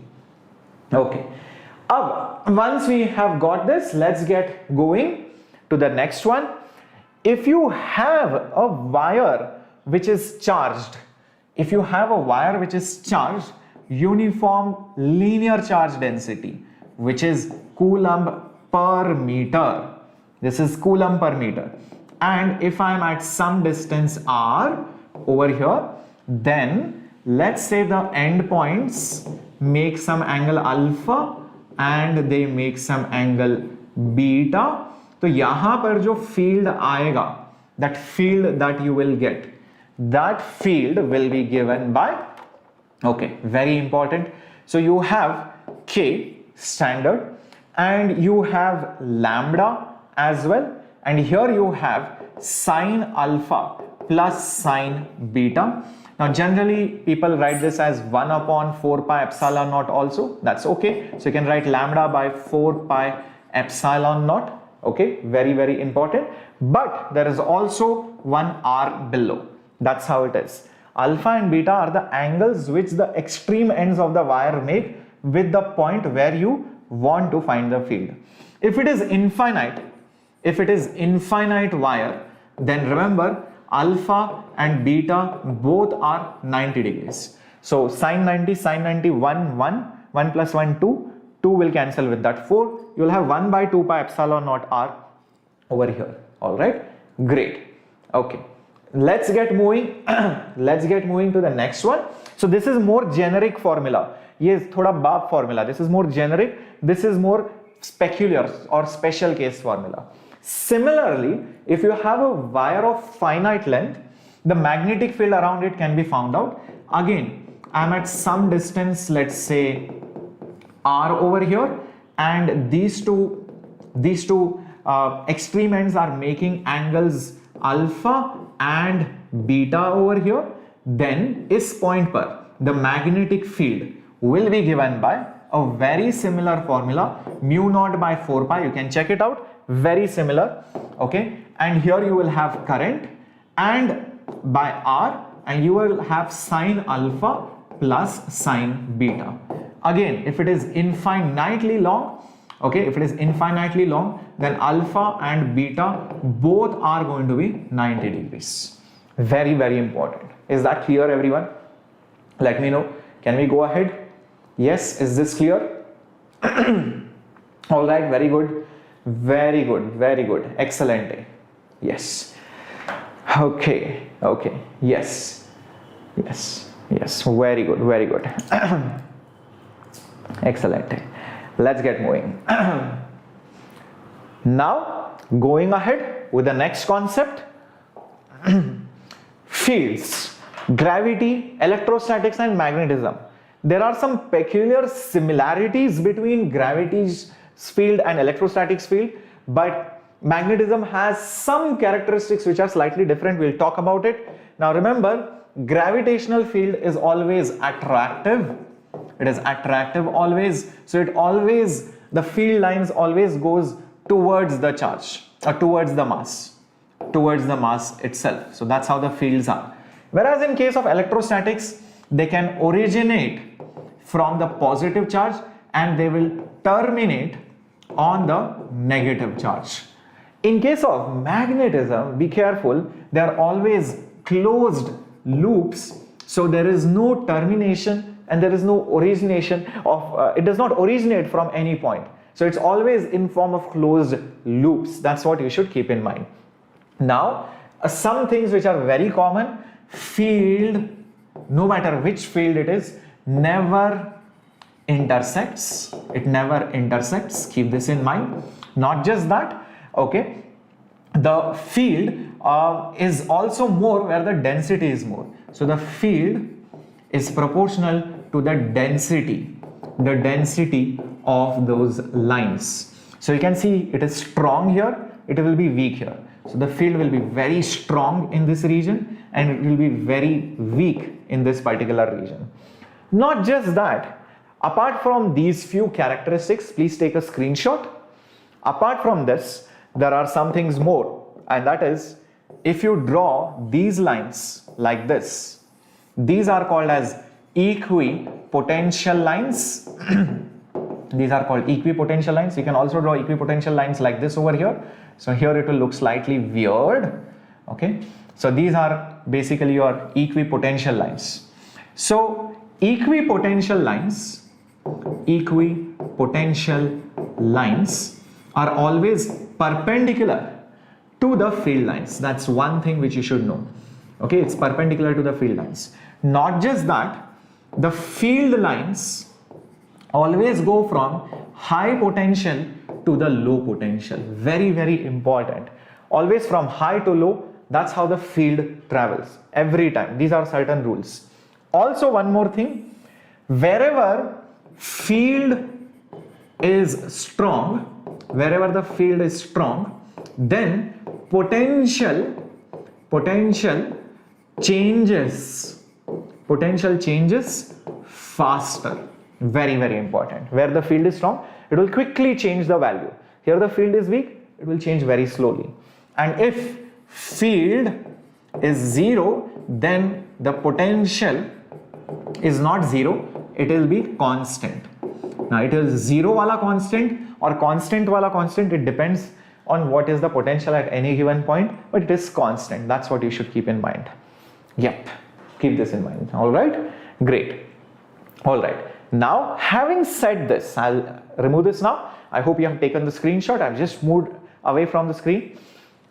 Okay, now similarly there are some peculiar characteristics for a conductor which you should know, and those properties are, whenever you have a conductor, keep this in mind, the field lines are always perpendicular to the surface. No matter where you take it, the field lines always will be perpendicular to it. Okay, so the field lines always come perpendicular to it, and the field inside a conductor is always zero. Also, the equipotential lines surround the conductor in the same shape as that of the conductor. So that's how they go. It's the same shape. These are equipotential lines. Also remember one more thing, that if you have a conductor and some cavity, so this is basically the solid part of that conductor, and you have some cavity over here, then remember one thing, even if you charge it, the charges will always be there on the outermost periphery, never on the inside, and the field everywhere here will be zero irrespective of what you do. Okay, so the field everywhere inside will be zero. The field lines are going to start from here only, perpendicular that too. Okay, field inside everywhere is zero. Okay, inside, everywhere is 0. Okay, that means potential is constant everywhere. Everywhere the potential will be constant. Not just that, whenever you take two conductors and join them, so if you join two conductors, remember the charge flows till both their potentials are equal. That's another property which you should know. And lastly, if you take a conductor and connect it to earth, then the potential becomes 0. Whichever conductor you connect it to earth, the potential becomes 0. Very, very important. All right, let's get moving to the next concept. Okay, let's get moving to the next concept, and that is related to electricity only, and that is flux. So whenever we talk about flux, it's nothing but how much field lines pass through a given surface, be it magnetic, be it electrostatic, doesn't matter. So again, if I take this area, to be A, okay, this is A, flux is directly proportional to the number of lines cutting through, and the flux general formula, okay, phi, will be electric field dot area vector. This is if it is uniform, but if it is non-uniform, like in this case, then it is integral electric field dot small areas, if this is non-uniform. Okay, if this is non-uniform, this is your electric flux. Okay, this is electric flux, but if you want magnetic flux, same formula over here. So the magnetic flux will be integral magnetic field dot area. Usually the units over here are Weber or Tesla meter square. Electric flux unit will be fields unit into areas unit. Okay, so Newton per coulomb into meter square, Newton per coulomb per meter into meter square. That's how the units are. Is that clear? Can we go ahead? All right, can we go ahead? Okay, let's get moving. Okay, yes. So Lalita, we started at 9 o'clock. I'm not sure how long this video will be. Okay, honestly, I don't know. I have never planned for it because I come here with an open mind. If I come with a fixed mind, oh, I have to complete it in 1 hour, then probably I might miss something, or I don't want to do that. I always want to keep a free mind, and I hope you guys are also free-minded people. If you're not free-minded, please don't attend this class because it's not going to help you in any way then. Because if you're going to think, I want all the formulas within 5 minutes or within 1 hour, and if somebody has made a video on that, then probably he's lying or fooling you around for sure. All right, let's get moving to the next concept. Resistance, capacitance, all of that. Cos theta, Shruti, yes, it is a dot product, right? So E dot A is EA cos theta. So cos theta will come automatically. Yep, EA cos theta will come automatically, or BA cos theta will also come automatically. Okay, now, one more thing probably I wanted to tell you over here is electrostatic energy and magnetic energy in a field, very, very important. So if I take a unit volume, so energy density, very, very important formula. In case of electrostatics, rho E, okay, keep this in mind, will be nothing but half epsilon naught electric field at that point E square, okay, E square, half epsilon naught E square. The units are joules per meter cube, energy per unit volume. Same thing over here. If I take a small volume, then rho B, magnetic energy density, will be same thing. Instead of epsilon naught, you have mu naught below, and instead of electric field, you have magnetic field, and that's why you will get joules per meter cube again over here. Very, very important formula relating to energy. Yep, correct. Yes, sir. Very good, Subarna. You're free-minded. Okay, cool. So right hand, left hand rules, very important. Ishant, good you brought it up. Guys, if anybody has taught you left-handed rules, don't remember it. I have already mentioned this before in my previous classes. Left-hand rules are utter nonsense. Always remember right-hand rules. You will unnecessarily look retarded if you use right-hand rules and left-hand rules simultaneously in the exam. Remember, there is only one rule. Okay, don't try to remember F, I, L, B, V, L, B, QVB. What and all are you going to write? You're going to decorate your hand, you're going to put mehendi on your hand or what? Guys, don't do that. And how many rules are you going to remember? Oh, this is for right hand, this is left hand. Now I need to use my right toe. It doesn't make sense. Always remember cross product. Cross product. If you remember the formula, QV cross B, IL cross B, VL cross B, you will never make a mistake, whether it is torque, whether it is electromagnetism. So remember right-handed rules, which is the cross product. I hope this is clear. Yes. Let's get moving to the next one. Okay. So let's move to resistance, capacitance and inductance. Okay. Let's move to this. So talking about it. Resistance. Now, resistance of any conductor of length L and area A, that resistance is nothing but rho L divided by A. Rho is the resistivity, L is the length, A is the area. Rho depends on temperature. So, rho for any temperature will be rho naught, okay, 1 plus alpha delta T. This is your coefficient of thermal resistance. Thermal resistance, standard formula. Okay, very, very important. Cool. Let's move ahead. Similarly, for capacitance, there are three types of values. By the way, Q is equal to CV. This C for a parallel plate capacitor. Whenever you have parallel plate capacitor, then the capacitance for a parallel plate is epsilon naught A by D. Some people also like to put K over here. That K is your dielectric constant. So if you add some material over here of some constant, dielectric constant K, that's your dielectric constant. Remember one thing, permittivity is always permittivity of free space into K. Okay, so this is the permittivity of any medium, which is there in that 1 by 4 pi epsilon naught. That is true for free space. If the medium is different, you change epsilon naught to epsilon naught K, which is permittivity of that medium. Keep this in mind. Coming, bacha, dipole moment, everything will come. Hold on. I cannot do everything within 5 minutes. Just hold on. Yes, correct. Let's move ahead. Similarly, for capacitance, for cylindrical type. So when you have a cylindrical type of capacitor, okay, so the charges are there on the inner cylinder and the outer cylinder. Then what do? You have a formula which is 2 pi epsilon naught, and then you have height also over here, correct? And yes, you have log of outer radius by inner radius, log of B by A. That's what it is. Yep, check this out. This is the formula for cylindrical capacitor. Similarly, for spherical capacitor, you have one sphere inside and outside. It is nothing but 4 pi epsilon naught. Here you have 1 by B minus 1 by A. Depending on which one is bigger, which one is smaller, you can substitute it very easily. Just make sure you keep this term positive. Don't try to remember bigger minus smaller or small minus big.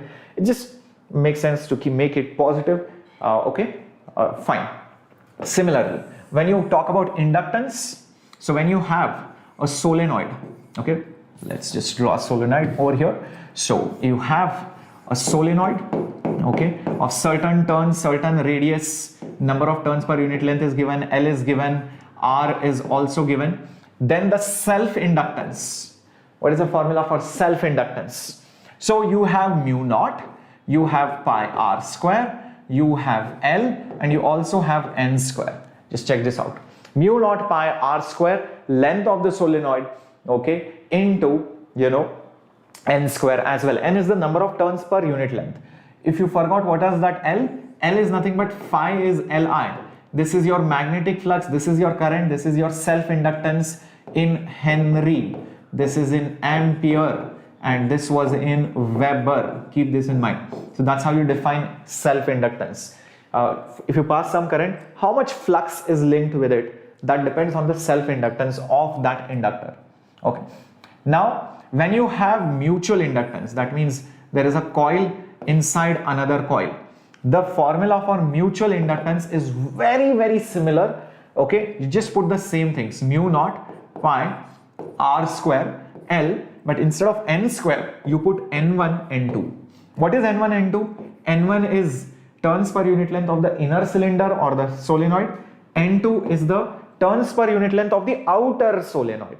So that's why it becomes n1, n2. That's it. And remember, this r is always of the inner one. Okay, this is inner solenoid's radius, not the outer ones. Be careful about that as well. Okay, let's get moving. Now, very good, very good. Yes. Okay, now it will be mentioned in the question what type of capacitor it is. You don't have to break your head, ki sir, which formula do I use? Okay, now talking more about the resistors, one thing which I probably had to also give you, V is equal to IR. Okay, you can also write this formula as electric field is current density into rho. This is your field, this is your field, this is your current density. Very, very important. And remember, J is I divided by A. Okay, this is one more thing which you should remember. Now, in case of resistors in series, R series is R1 plus R2 and current is same for all of them. Okay, the current is same. But when you have resistors in parallel, we know 1 by Rp is 1 by R1 plus 1 by R2. Voltage is same. In fact, current 1 by current 2 is R2 by R1. This is inversely related. Keep this in mind. Currents distribute because wherever more resistance, less current, less resistance, more current. In case of capacitance, okay, in case of capacitance, if you have capacitors in series, then CS has exactly opposite formula. So it will be 1 by C1 plus 1 by C2. The charge is same. Keep this in mind. Q and Q will be same. In fact, V1 plus V2 will be total voltage. Whereas if you have capacitors in parallel, then in that situation, capacitance in parallel has series formula. So it is C1 plus C2. Okay, voltage is same. Keep this in mind. Now voltage drop across them is same. Very, very important. Next, for inductance. Okay, for inductance, if you have two inductors in series, it is just L1 plus L2, and if you have two inductors in parallel, it is nothing but 1 by L1 plus 1 by L2 is 1 by LP. Okay, that's what you should know. Very, very straightforward. Shall we go ahead? Yep. Okay, chalo.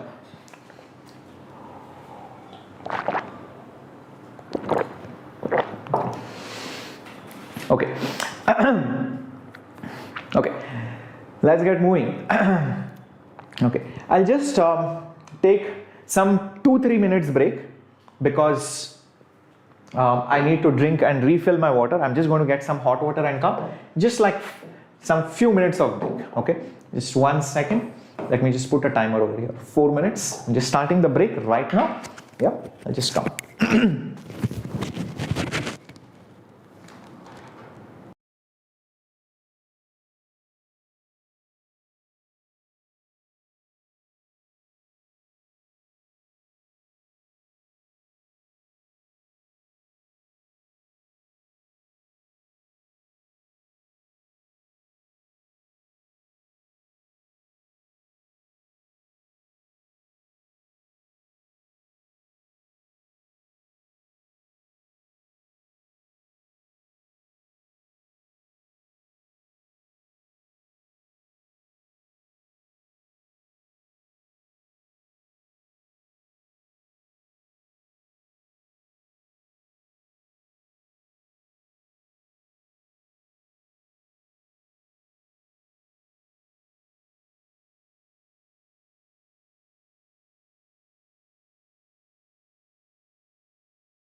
Yo, welcome back everyone. Are you guys geared up? Refreshed? Shall we go ahead? Kushi, this will cover almost every formula. If there are some formulas which are left out, I mean, it's not intentional, probably, you know, that's not so important, or for some reason maybe I would have skipped it, okay? But almost like 95 to 99% formulas will be covered, okay? That's enough to get you more than 150, 160 in NEET, in physics. All right, so let's get going. Perfect, says Sahib. All right, Kushi, all right, Smunti, all right, Janvi. Thank you guys for all the love. And guys, in case you have forgotten to smash the like button, please do that now. It means a lot for me. And please hit the subscribe button. Let's get going. Okay, chalo, let's start with the next thing. And we just did inductance, capacitance and all of that. Now, yep, let's talk about force, field, potential and all of that. Okay, this is very important. Okay, let's go ahead. 1 second, guys. Yeah. Okay, let's talk about force and field and all of that. Okay, so okay, so force and field. First of all, force we know is Newton's field, which is E, is nothing but force per unit test charge. Okay, but keep this thing in mind. This is limit that charge tends to 0. This test charge which is there, that should be very small, then it is truly called as field. Field is a vector quantity. Okay, now for the force formula we know it is usually kq by, you know, r square. The field formula for a point charge is just kq by r square. Similarly, for potential energy, all right, the formula is kq divided by r. Whereas potential, just like this one, is limit charge tends to 0, energy per unit charge, and for a point charge it is just kq by r. Every formula has one thing stripped out of it. A q was stripped out, you got field. A r was stripped out, you got energy. And you take out one more q, you will get potential. That's how it is. If this is in Newton, okay, this is Newton per coulomb if it is electric field, and this will be joules, and this will be joules per coulomb, which is also 1 volt. Okay, another same thing. Now, if you want to go from force to field, you take the limit. But if you want to go from field to force, you multiply by the charge, you will get the force. Very important. Same thing, if you want to go from potential to energy, then multiply potential with charge, you will get potential energy. Clear? Now, similarly, what I'm going to do, if I want to go from potential energy to force, the formula that I will use is minus du by dr. I hope you remember this. So force is the negative rate of change of potential energy.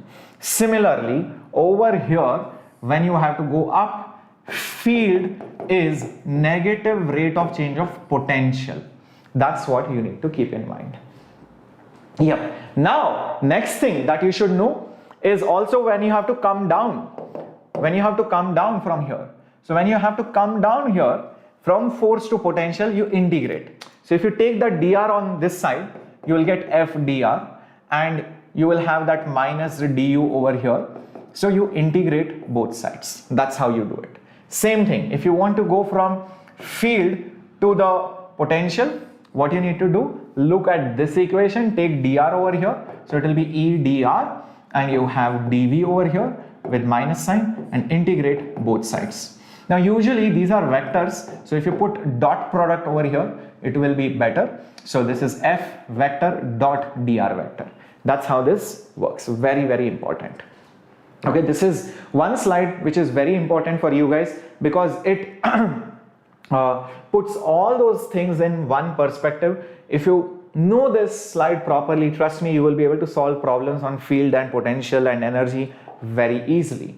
Let's move ahead to the next one. Going to dipoles, okay, electric dipole and magnetic dipoles.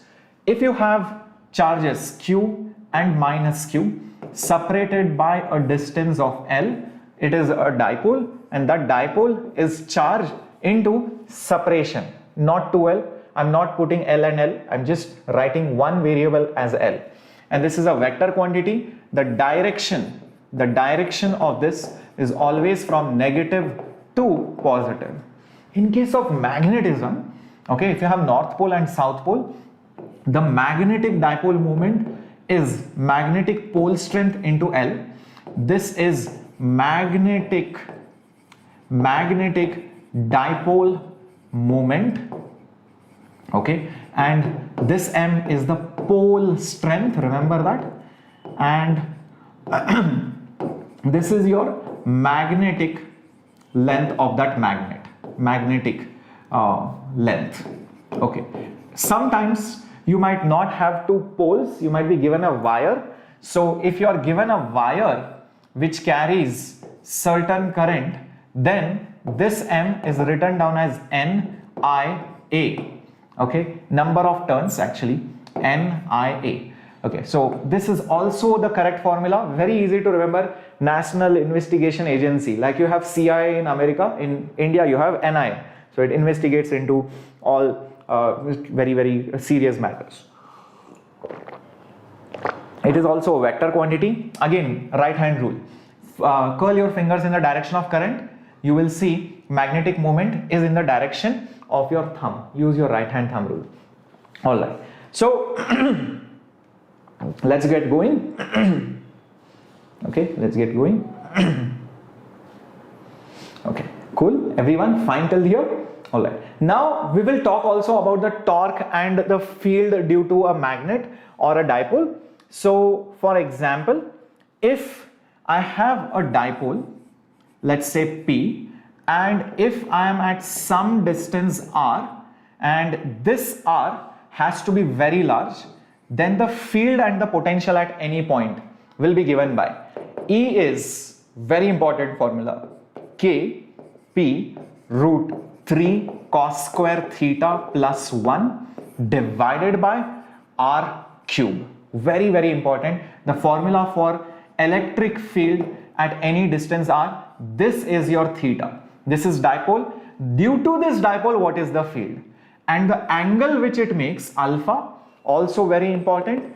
Tan of alpha is tan theta divided by 2. The potential at that point is just given by Kp cos theta divided by r square.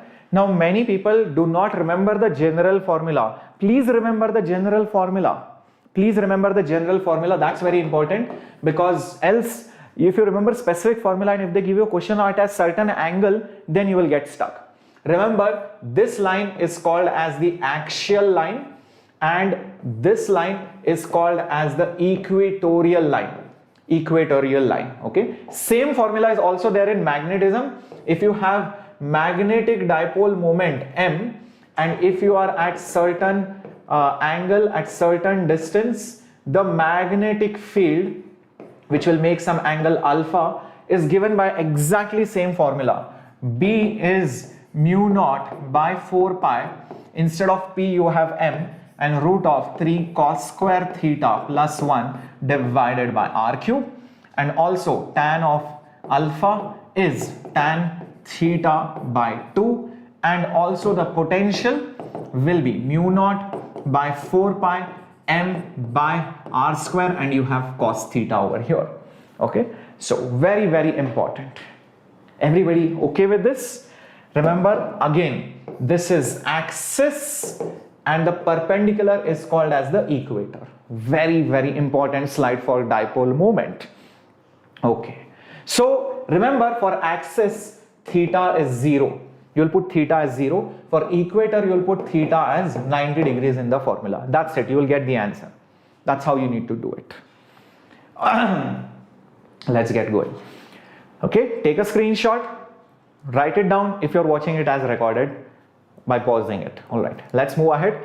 If you take a dipole and put it in somebody else's field, then the torque and the energy associated with it. First of all, remember the forces are equal and opposite. So hence net force is always 0 in uniform field. If you have uniform field, then the force is 0. The torque is given by M, and this is electrostatics, so P cross E, which is same as magnitude wise PE sine theta. In case of magnetism, torque is M cross B. Again, magnitude wise it is MB sine theta. Okay, it is MB sine theta. Now you also have potential energy, and U is negative M dot B. Very careful. This is dot product, so it is minus MB. Sorry, this was electrostatics, guys. Yep. So this was electrostatics. So energy is minus P dot E. So it will be minus PE cos theta. So that minus sign is something which many people forget. In this case, it is minus M dot B, which is minus MB cos theta. Certain things to note over here. The torque and potential energy, if you talk about it, U is 0 when theta is 90 degrees. Very, very important. Cos 90 is 0. Keep this in mind. Also, remember, torque is 0 when theta is 0 or 180 degrees. Very, very important. Torque is maximum when theta is 90 degrees. Again, very, very important. You can see torque is P sine theta. Sine 90 is 1. That's maximum value. Okay. Glad to know that, Vinayak. All right, Subarna.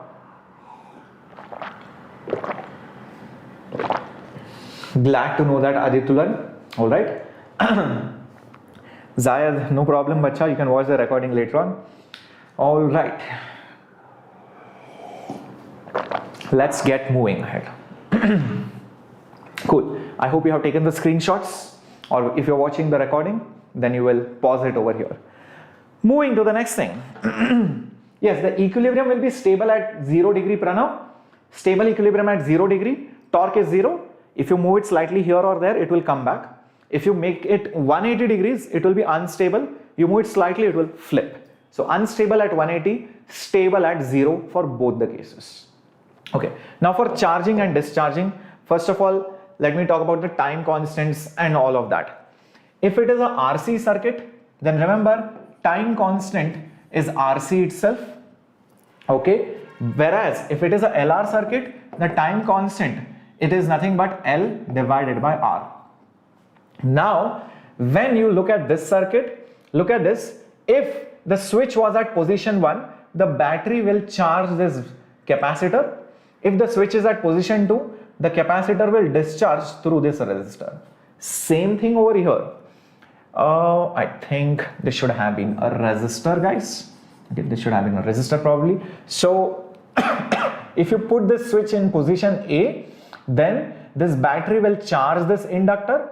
But if you put this in position B, then what will happen? It will get discharged. Okay, that's how both the circuits are. So, when I'm talking about charging, you are going to put the switch in position 1. Then the charge as a function of time will be C E, okay, 1 minus e to the power minus t by RC. You can also write this equation as Q is equal to capital Q 1 minus e to the power minus t by time constant. What is this Q? This is your final charge, steady charge. Eventually the charge is going to be this much, and you know this via this graph, because the graph for charging comes out to be somewhat like this. This is your final charge. Same thing in inductor. So when you are charging it, that means the switch is in position A. Okay, you charge this inductor, then the current is given as a function, okay, and it will be nothing but E by R 1 minus e to the power minus RT by L. You can also write it as I is equal to I naught 1 minus e to the power minus t by tau. That's also fine. This is your final current Again, the diagram is the same for current and for charging. You can see that it will be like this. This will be I naught. Keep this in mind. Okay.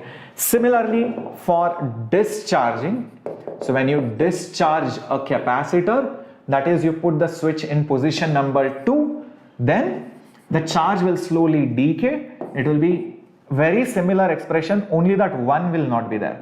E to the power minus T by RC. That's it. And here, in case of discharging, that is, the switch is in position number B, it will decay, and that current will be original current into E to the power minus RT by L. That's how it works. Yes. So this is very, very important. And again, the graphs are very easy. The current will go like this, starting from I naught. Sorry, charge will go like this. Okay, the charge will go decay like this. In this case, it will be the current, and that current will decay starting from I naught. Okay, like this. It will slowly decay. See, remember, in decay, it is just e to the power some negative value. In charging, it is 1 minus e to the negative power. Okay. One more thing. Okay, remember the value of 1 by e, standard 0.37. This will help you to calculate how much percent is it charged or discharged. Very, very important. In one time constant, let me see if you know this. Let's see if you can answer this in the chat box. In one time constant, how much does it get charged in either case? In one time constant, how much does a capacitor get charged or an inductor get charged as compared to the final value? How much percentage, guys? Come on, some of you have already mentioned it. Yes, very good, very good. It is 63% it will be charged. 63%, correct. And in case of decay, it will be 63% discharged. Okay, 63% will discharge. That means remaining charge will be 37% after one time constant. Keep this in mind. In one time constant, yes, 37% will be remaining, or 63% would have decayed. Very good. Let's move ahead to magnetic effects, guys. Okay, magnetic effects. Now, over here, okay, if you take a wire which carries current and it has some length L, over here, like you can see, this probably you cannot see over here, this is nothing but the length DL, this is nothing but the current I, and this is nothing but, let's say, your magnetic field which is there. Then the force acting on a current carrying wire is given by I dl cross B. Very important. Current into length into magnetic field. Now, if it's not a wire which is carrying current, but if it is a charge which is moving with some velocity V in some magnetic field, then that force is Q. Same thing, instead of current, charge, instead of length, velocity, and magnetic field. Remember one thing, this force is always perpendicular to velocity, so the work which it does is always zero.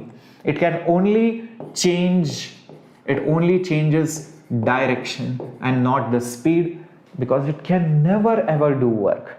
Okay. Now, in case of electromagnetic induction, if you take a rod and move it in somebody else's magnetic field, there will be EMF. This entire thing will behave like a battery. This is your induced EMF. That formula for induced EMF, okay, is given by L dot V cross B. Very, very important.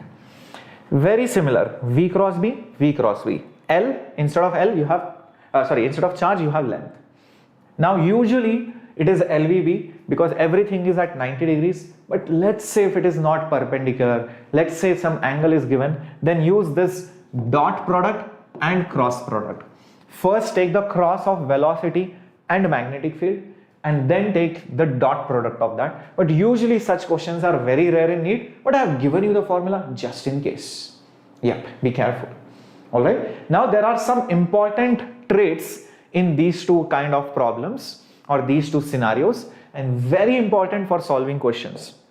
See, if you have a loop, okay, if you have a loop in uniform field, if you have a loop in uniform field, then the net force on it is 0. Very important. Same thing, if you have a loop moving in uniform field, okay, if it is moving, then the induced EMF is 0. Very important.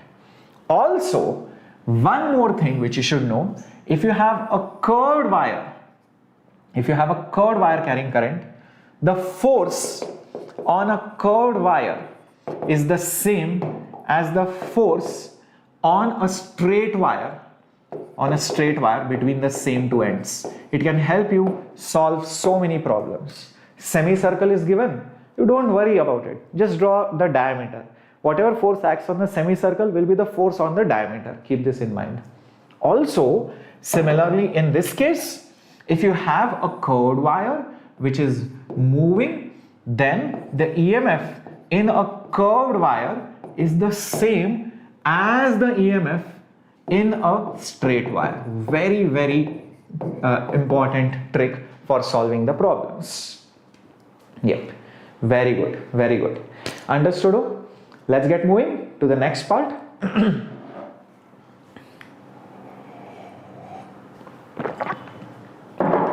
Yes, it's similar, but there are some more things as well over here. Last thing over here in Gauss's law, Ampere's law and all of that. Gauss law, all 4 important laws. Net flux, electric flux, is enclosed charge divided by epsilon naught. Flux is nothing but electric field dot area vector is enclosed charge by epsilon naught. Okay, this is all the charges which are inside only. Okay, so if you have a surface, only consider the charges which are inside. So the flux only depends on the inside charges.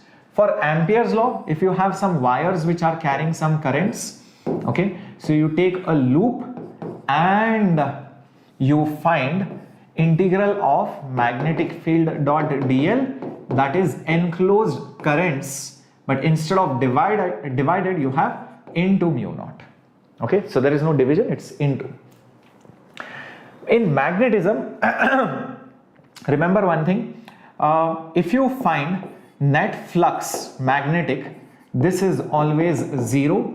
Net magnetic flux is 0. Reason is magnetic field lines are always in closed loops.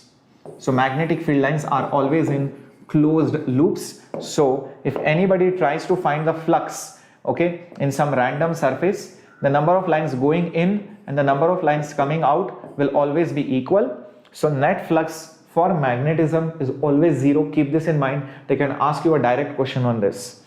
And this one, standard, Faraday's and Lenz's law. Induced EMF is negative d phi by dt. This is magnetic flux. This negative sign is because of Lenz's law. It says the direction of this EMF always opposes the change in the magnetic flux. If the magnetic flux increases, EMF will try to decrease. If magnetic flux decreases, it will try to increase it. And lastly, the induced current, remember, is induced EMF divided by resistance. This current can also be written down as the charge which flows per unit time. Okay, charge by time is also written down this way. This is sometimes useful for finding the charge. Okay, very important slide, all the important laws out there. Okay, now next is going to be very interesting, guys. Okay, so we are going to relate mechanics, rotation and electromagnetism, all of them together. These terms you should know, okay, irrespective of what. In translation, position is x, displacement s is delta x, velocity v is dx by dt, acceleration A is dV by dt. Here in rotation, instead of position, you have angular position. Everything is angular position, angular velocity, etc. So that will be theta. Angular displacement will be delta theta. Angular velocity will be omega, which is del theta by del t. Angular acceleration alpha will be del omega, how fast velocity changes with time. Very, very similar. Meters, radians. Meter per second, radian per second. Meter per second square, radians per second square. In electromagnetism, the term which is similar to position or velocity is charge. So you have charge. Charge is Q. Current, okay, current is similar to velocity. So I is dq by dt. Rate of change of current. Rate of change of current is similar to acceleration. So it is just di by dt. There is no name given for that. That's it. Okay, very, very important.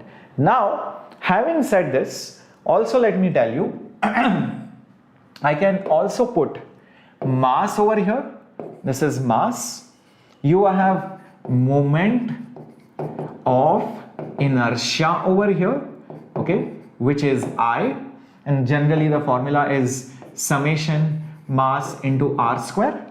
And in electromagnetism, you have the inertia of electricity, which is called as inductance. Inductance is similar to electrical inertia.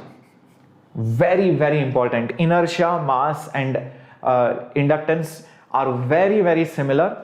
And like over here, you have force, which is just F. The equivalent of force is torque, which is moment of force, which is R cross F. In electricity, it is EMF or battery, which is just E. Very, very important.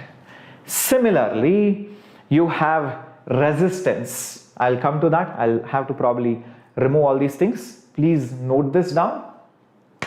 Please note this down. Okay. Oh, before going ahead, let me tell you also one more thing.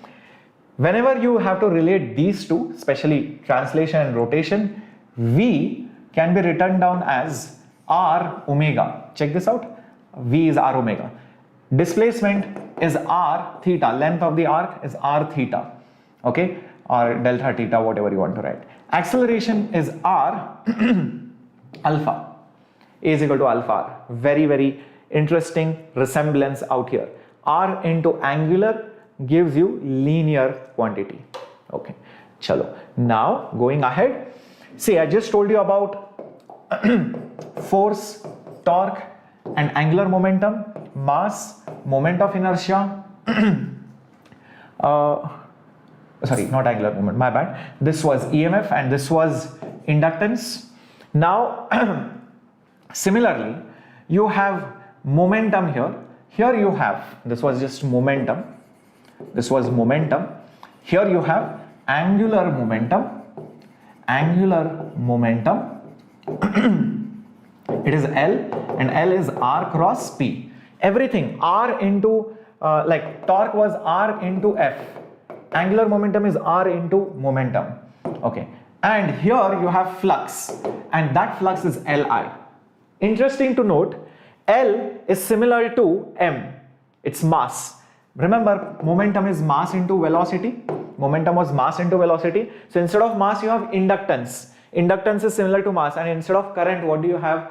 You have velocity here. It's one and the same thing, guys. Remember, I just told you charge is position, rate of change of position, velocity, rate of change of charge, current. So it's very, very similar.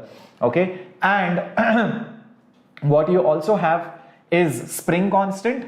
So spring, in spring, you have F is equal to Kx. Okay. You have F is equal to Kx. Okay. So similarly, you have over here torsional spring constant. Torque is equal to K theta. This is your torsional constant. This is your spring constant. Some people also put a minus sign. because it is restoring in nature, but that's okay. In case of electromagnetism, guess what? You have instead of spring, okay, you have capacitor. Capacitor is equivalent of spring in mechanics, and it is 1 by C. Wherever you see spring constant formula, just put 1 by C. I'll give you a simple example. See, force resembles EMF, right, or voltage. Okay, instead of K you put 1 by C, okay, and instead of X you put charge. Don't you see this is your standard equation? Q is equal to CV, guys.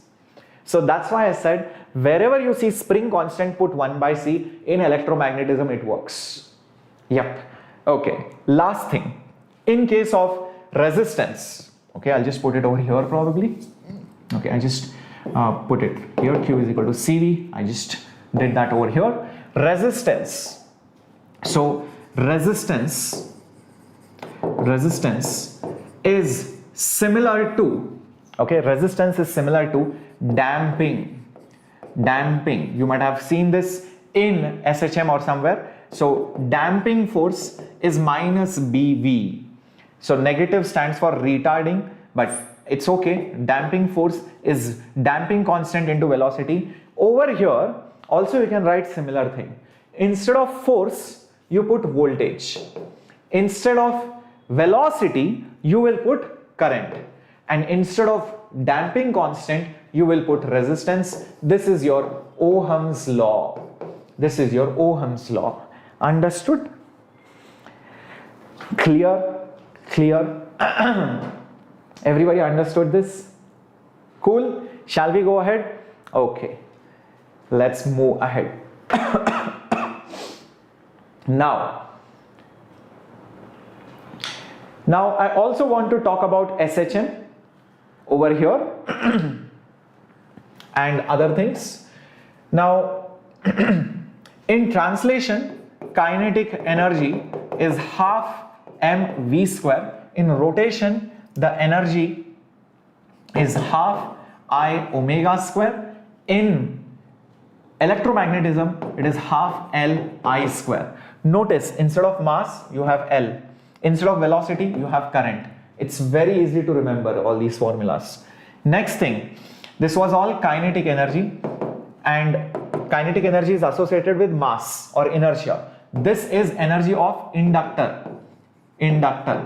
Okay, very similar. Similarly, potential energy of a spring, it is half k x square. In this case it will be, instead of spring what will you have? Capacitor. Okay, it is half. Instead of k what will you have? 1 by C. Instead of x what will you have? Q. So half q square by C. Very easy to remember that. You can see it over here. Similarly, if you have spring mass system, the time period is 2 pi under root m by k. Correct? In case of rotation, okay, if you have an object which is twisted by a spring, okay, and it does angular SHM, the time period will be 2 pi under root moment of inertia by k. This is your torsional constant.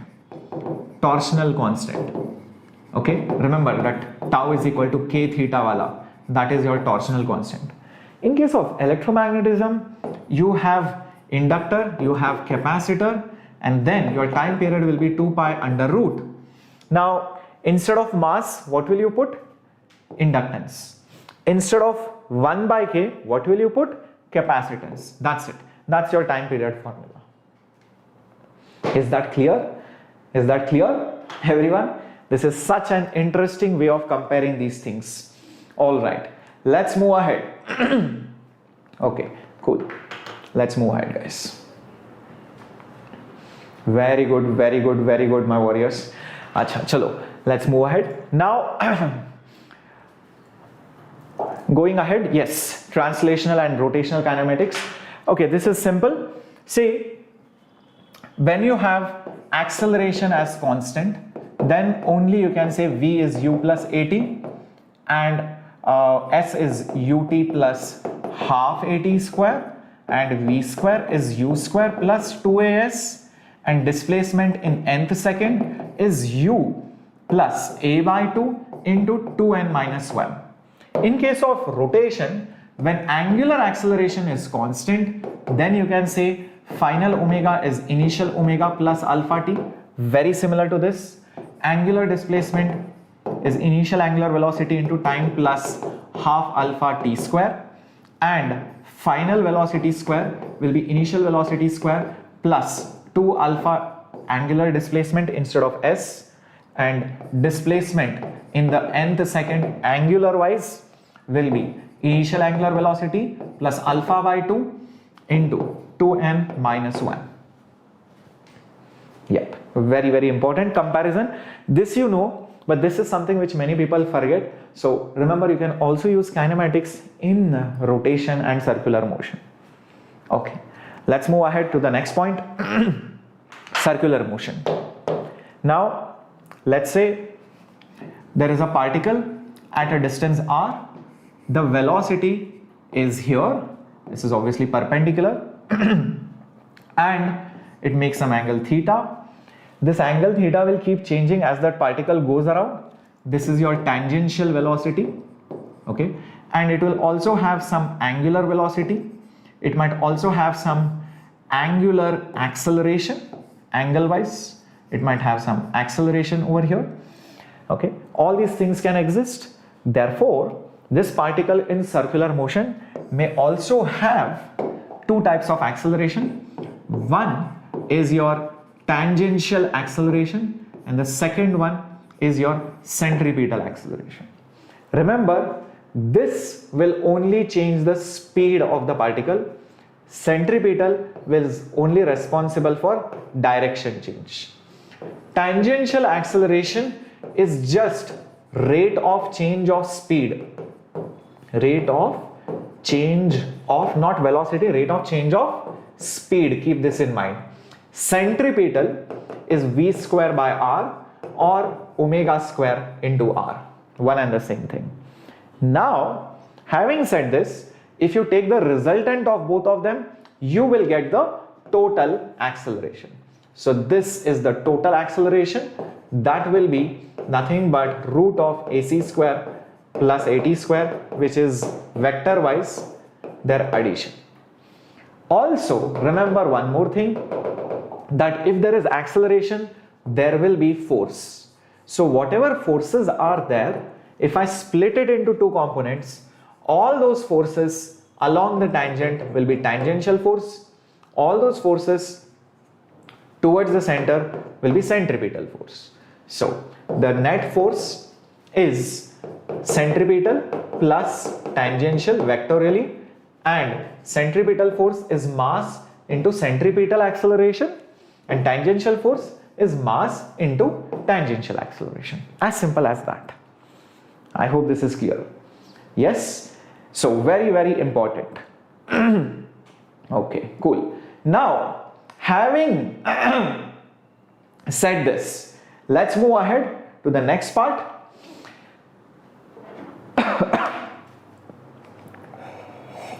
Yes, Bacha Preeti, this will be enough. Yep, this will be enough. Also remember, if there is a vehicle which is going in a curved track, the maximum speed with which it can go is root mu rg. After this speed, it will slide. Okay, so this is a vehicle which is going in a curved track. Also remember one more thing, that if the road is banked, by some angle theta, then you have to use this formula, Vmax. So this is a banked road. Vmax is root of, here you have Rg and here you have tan theta plus mu upon 1 minus mu tan theta. So this is the maximum speed with which on a curved track a vehicle can go. Banked road, this is very important. Similarly, if you have a conical pendulum which goes like this, remember the tension formula. This is conical pendulum. Tension is m, angular speed square into length. L is this length. Over here, this is the mass. Very important formula for conical pendulum. Direct questions may also come. Okay, let's move ahead. Now to vertical circle. Okay, let's move to vertical circle. Now in vertical circular motion, if you have a string, okay, if you have a string, then in order to take a mass completely around that circular path in a vertical plane, the minimum speed you need over here is root 5 gr. Only then, by the time it reaches here, the speed will be root gr, so that the tension is more than 0. So that's very important. At the topmost point, speed is not 0, it is root gr. This is for a string. But if you have a rod, then the speed is slightly less. It is root 4 gr. So by the time it comes on the top, even if the speed is 0, the tension doesn't matter, because the rod can never bend or slack. So a string can lose its tightness. So that's why you need the speed. For a rod, it can never bend because it can hold that mass on the top. So that's how you remember this. Very, very important formula. Okay, now let's move to SHM. Very, very important. Next, let's go to SHM. Now in SHM, I would like to explain this to you via circular motion. If you take a mass and let's say it oscillates back and forth like this, you can always think of a particle in circular motion which is going along with that mass, such that the shadow of that circular motion is where that mass is. This circular motion is called as it's an imaginary thing. So this particle is going back and forth. This circular motion is called as the phasor diagram, or the phasor. So this shows the phasor representation of that oscillating mass. So let's say, for example, that this mass is somewhere over here when the spring is further extended. Okay, so this mass is here. So I will show a phasor. This is where the particle is. This is, let's say, for example, like this. This is my initial angle. I'm going to call it phi. This is where the particle is initially. Okay, this is the angle which it makes with the vertical axis. Initially, the mass was here. When I see it oscillating, after some time, as the mass goes more further, I will see this arrow mark shift. So this is at some random time. This angular displacement is omega t. So the total angle is 5 plus omega t. I hope you remember all these through phasor diagrams. And if I draw a perpendicular and the base, this base is x, and this entire angle is 5 plus omega t. So if the length of this radius is a, then this x will become the sine component of it. So it will be a sine omega t plus phi. So that's the way you show, the circular motion's shadow or projection or a component is simple harmonic motion. Very, very important. Phi is called as, remember, initial phase angle. Very, very important. Initial phase angle. Standard formulas everybody should know. Omega is root k by m. Time period is 2 pi by omega, which is also 2 pi under root m by k. Very, very important. Similarly, if you know position, you also get to know velocity, which will be a omega cos omega t plus phi. And acceleration, again differentiate this, you will get minus a omega square sine omega t plus phi. Okay. Now there is one more formula which you should know, and that's related to velocity and acceleration with displacement. You can also write acceleration is minus omega square x and velocity is omega root a square minus x square. Both these formulas help you avoid time in the equation. How many of you remember? Yeah, mix up ho gaya. So let me tell you, is it necessary x is a sin omega t? Can it be a cos omega t also? Yes, it can be. So that's why probably that mix-up happens. Remember, I find it comfortable to start with sign, because when I use sign, then the particle starts at rest. Sorry, it starts from the mean position. Okay, so everything is measured from the mean position than from the extreme position. If you use cosine function, everything is measured from the extreme position, which might be tricky at times. So that's why. Yeah. So my point is, when you think about it. If I put t is equal to 0 and let's say phi is 0, if phi is 0, that means the particle is here. So it becomes easy to measure everything from the mean position than the extreme position. That's all. Yeah, just keep that in mind. So I usually find it comfortable like this. Now think, if x is sine, velocity will be derivative. Derivative of sine is cos. So cos. Derivative of cos, sine. That's it. This minus sign has come because cos derivative is minus sign. That's it. And every time I differentiate it, whatever is there inside will come outside. So omega came out, again omega came out. That's how it works. Okay, cool. Lastly, kinetic energy is half mv square. Potential energy is half k x square. Total energy, which is k plus u, will be constant, and that is just half k amplitude square. Very, very important, guys. Yes, please keep this in mind. Amplitude square. Okay, so these are the important formulas one must know in SHM. Very, very important. More formulas I have already compared in that electromagnetism comparison with SHM and all the other terms of mechanics. Okay, so let's get moving ahead. Alternating current. Here also I am going to give you some nice tricks. Again, the way to study AC chapter, remember, is via phasors. If you have been taught to study AC current and circuits using just formulas, then that's not complete, and probably you should watch my lecture in 0 to hero series of AC circuits. I've explained in detail how to treat everything like vectors and then solve the problem. It becomes very, very, very simple. Anyways, when you have a source, AC source, connected to resistance, inductance and capacitance, then all of them, the voltages across resistor, inductor and capacitance may not be in the same phase. In fact, the current which passes through them is the same, but the voltages across all of them are different in phase. Only the current is same in series. So if you draw a phasor diagram, that's where I start discussion of AC. First of all, then the current is generally shown on the horizontal axis, okay, and then you show the other things like the voltage across resistor. Resistor and current are always in the same phase, so this will be voltage across resistor. Inductor is always on the top and capacitor is always below. That's how it works. And if you ever get confused who comes on the top, who comes below, it's very simple. Remember this phrase, love is above all.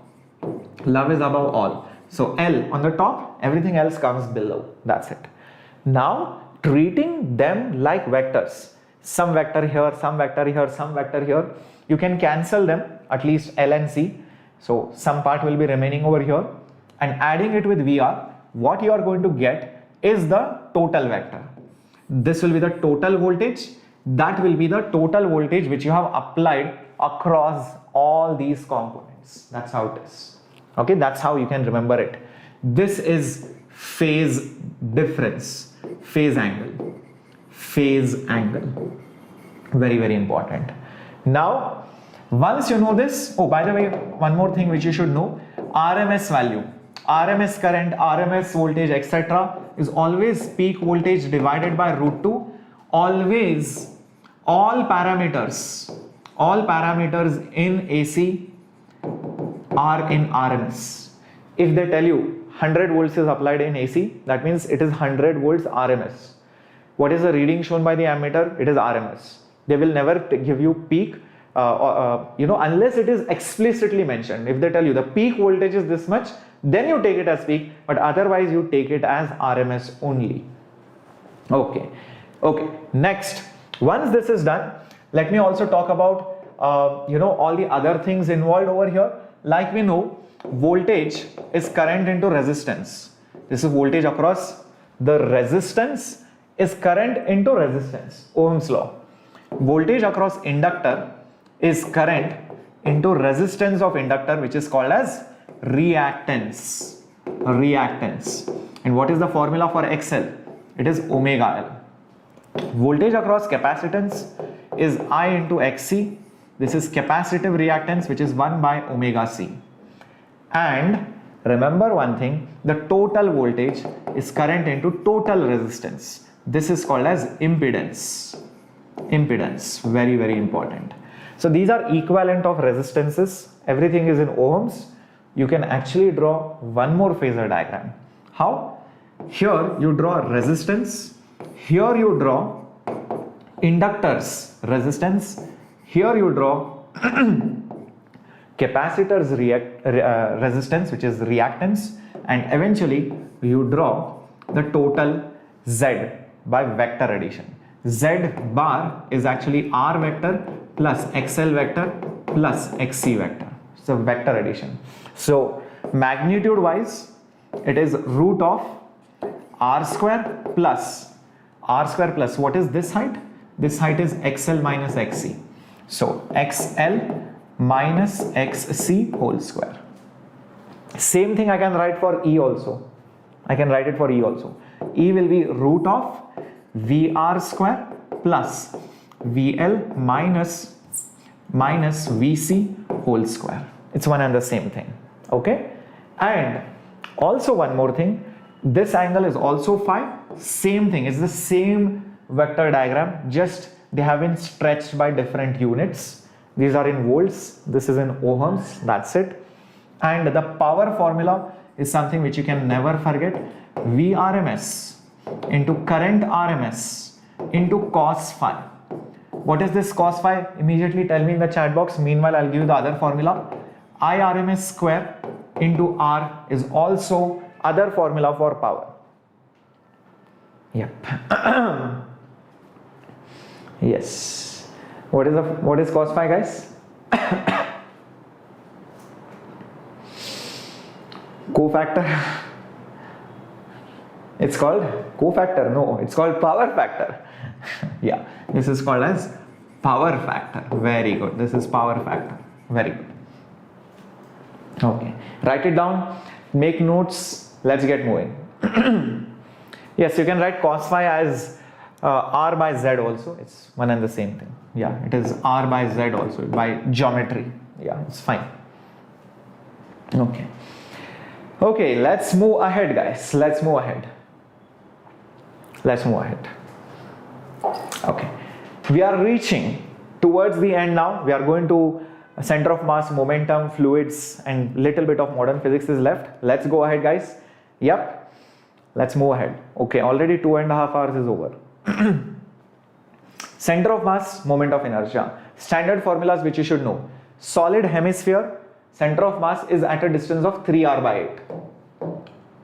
Okay, please remember this is from here.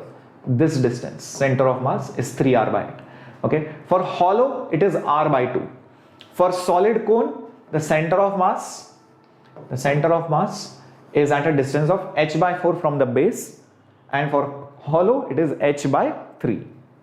Now for solid sphere, moment of inertia will be 2 by 5 mr square. This is solid. If this is hollow, then that moment of inertia is 2 by 3 mr square. For a rod, the moment of inertia is ml square by 12. ml square by 12, be careful. This is at the center. Okay, this is at the center, and you can use parallel axis theorem and you can find the moment of inertia about the end. It comes out to be ml square by 3. So that is over the end over here. Okay, so that's what it is. For the center, this is the formula. Yep. Oh, Sonakshi, you are from Pune. Welcome. Amchi Pune. High five.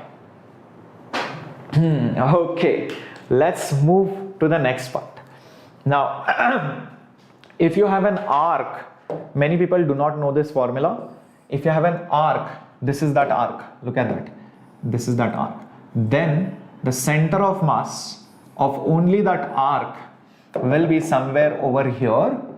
That distance is given over here. R sine total theta by 2 by theta by 2. That's the center of mass. This is the center of mass of a bent wire. If it's a sector, then it is somewhere here, and that center of mass distance is given by 2 by 3. The same formula, just put 2 by 3 over here. That's it, you will get it. Okay, so that's what you should remember. This is an arc, this is a sector. Now that brings to a ring. If you have a ring or hollow cylinder, moment of inertia is mr square. If you have a solid cylinder, the moment of inertia is mr square by 2. Okay, standard formulas. Very good. All right. Venkatesh Madan, welcome. Bacha from Tamil Nadu. Welcome. Somebody is from Jaipur, Rajasthan. Wow, a lot of people from different cities and different states. Proud to see all the people out here. Welcome to V Biotonic, and if you have forgotten to hit the subscribe button, please hit it right away. Okay, moving ahead. Now these are simple things for momentum and collisions. Let's move ahead, guys. So for momentum and collisions, remember one thing, that always draw before and after diagram to solve the problems. Okay, this is, let's say, before, and let's say this is after to solve the problems. And if external force is 0, then the total momentum initially will be equal to total momentum finally.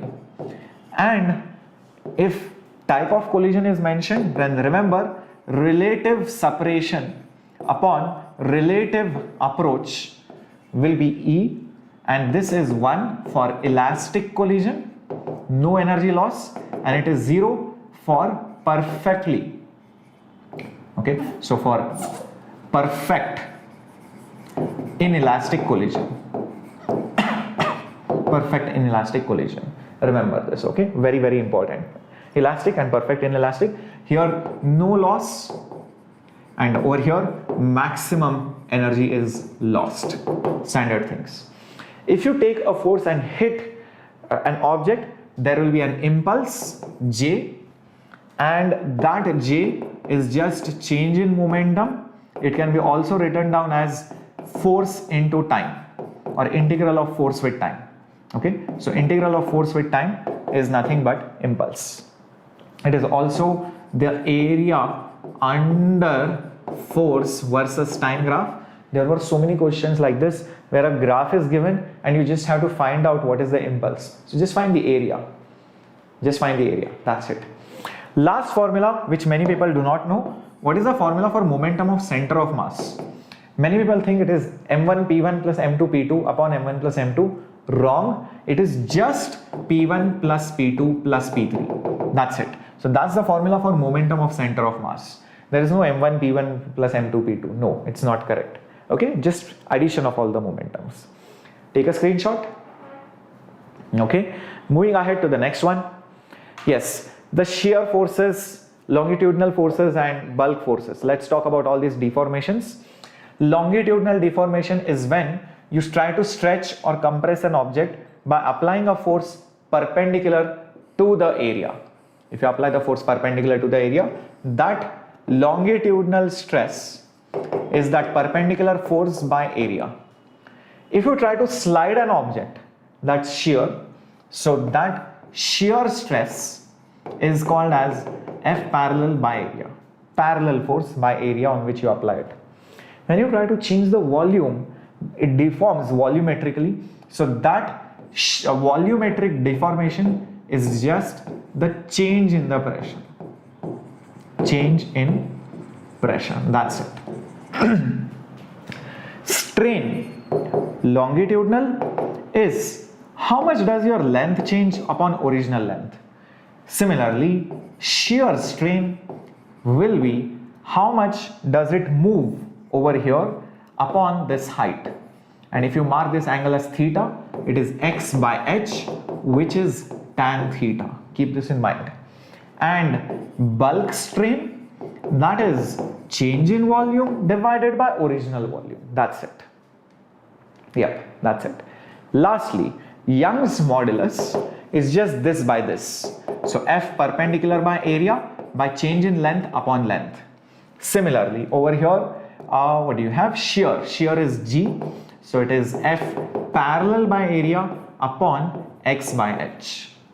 In case of bulk, you have this as delta P by delta V by V with a minus sign. Why that minus sign? Because if pressure increases, volume decreases. To make it positive, there is a minus sign. That's it. Okay, shall we go ahead? Okay, some people also write bulk modulus as 1 by C. This C stands for compressibility. Compressibility. Okay, this is also fine. Compressibility is 1 by bulk modulus. Okay. Yes, defense exam also it will be helpful, bacha. Next, surface tension. Now, whenever you have a liquid surface, okay, let's say this is the surface of a liquid, and you draw an imaginary line of length L, then the forces which act from both sides, that force along the surface is the force of surface tension. This S is called as surface tension. Keep this in mind, the unit is not Newton, it is Newton per meter. Be careful.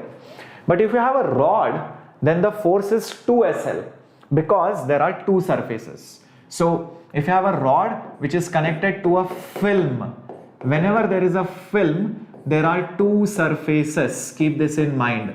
So that's why the force totally will be 2SL. In case of a liquid in a container, okay, this is the only surface which is there. This one is bulk. This is inside the liquid. So if you have two surfaces, it will be 2SL. That's something which you should keep in mind. And the formula for energy, surface potential energy, simple USA. USA. And if they ask you how much did the energy of the surface change, delta U is S, change in the area. Simple. Similarly, if liquid rises in the capillary, then the height rise in that capillary is given by 2S cos theta by rho GR. Yes, rho GR. Very, very important. And if you have a bubble and a drop, these are standard questions. If you have a drop, then the pressure inside, excess pressure is just 2S by R. Whereas if you have just a bubble, then there is air inside and there is air outside. Then what is the excess pressure? Be careful. It is delta P is 4S by R. Yeah, 4S by R. Is that clear? Yep. Is that clear? All right. Okay. Come on, my warriors. Show some energy. My throat is completely gone. Yeah. All right. I doubt today if I will be able to take class on V and Qs in the evening now. Okay. Chalo, let's get going. Physics bounce मारता है ऊपर से, तो उसको inelastic कर दो, E is equal to 0 कर दो धनंजय, तो अच्छे से चिपक जाओ फिजिक्स को, then वो बाउंस नहीं करेगा. ओके, चलो let's get going. Fluid statics. Okay, fluid statics. Okay, glad guys, please promise me you are going to get not 120 plus, you are going to make an effort to get 180 out of 180 in physics. Please promise me that you are going to try to score as much as possible. इतना effort ले रहे हैं हम लोग. You have to score really good guys. You guys have to try your best in the NEET examination, in the upcoming mock test. Try to boost your score by this formula session, and ये formula session try to use it in this way, like put on your headphones or when you're sleeping or when you're traveling, mobile या जिस पे भी आप बैठे हो, इसको बार बार revise करना. जो पार्ट आपको डिफिकल्ट लगता है, whichever you find it tough, watch it again and again. All right? Okay, glad. Please try your level best, guys. Okay, last few things again, coming to fluids. Okay, so fluids में all the liquids which are connected always are at the same height, and if you are in the same liquid, the pressures at same heights are also same. So if I am at some depth d and the pressure here is P naught, the pressure here will be P naught plus rho g d. But if you go up by some height, then it will be P naught minus rho of the air g h. So that's the difference. This rho is that of the liquid. Keep this in mind. This rho is the density of air because you are going in air. Keep this in mind. Also, if I am going by small distances, let's say delta y, the pressure will also change by delta p, and del p by del y will be minus rho g. This is called as the pressure gradient. There have been questions also on this pressure gradient. Keep this in mind. Also, if you have a barometer, okay, barometer is something like this. You pour a liquid and the liquid inside this tube goes up by some amount. This gives you the atmospheric pressure like this. P naught is equal to rho g h. You can measure atmospheric pressure using a barometer. Okay, barometer. And similarly, you have a manometer. If you have two limbs of a U-shaped tube, that's manometer, and there is a liquid which is filled here. Probably it is not having the same height in both the arms. That gives you the pressure difference P1 minus P2, which will be rho g h. Okay, actually it should be P2 minus P1 because P2 will be more. So that delta P in general is rho g h. This is called as a manometer. Keep this in mind. Okay.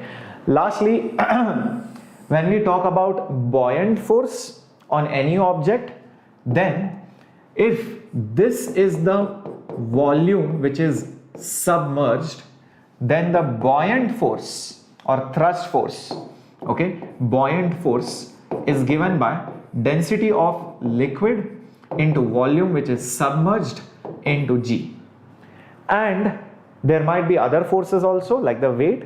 So the apparent weight is actual weight minus the buoyant force. Keep this in mind.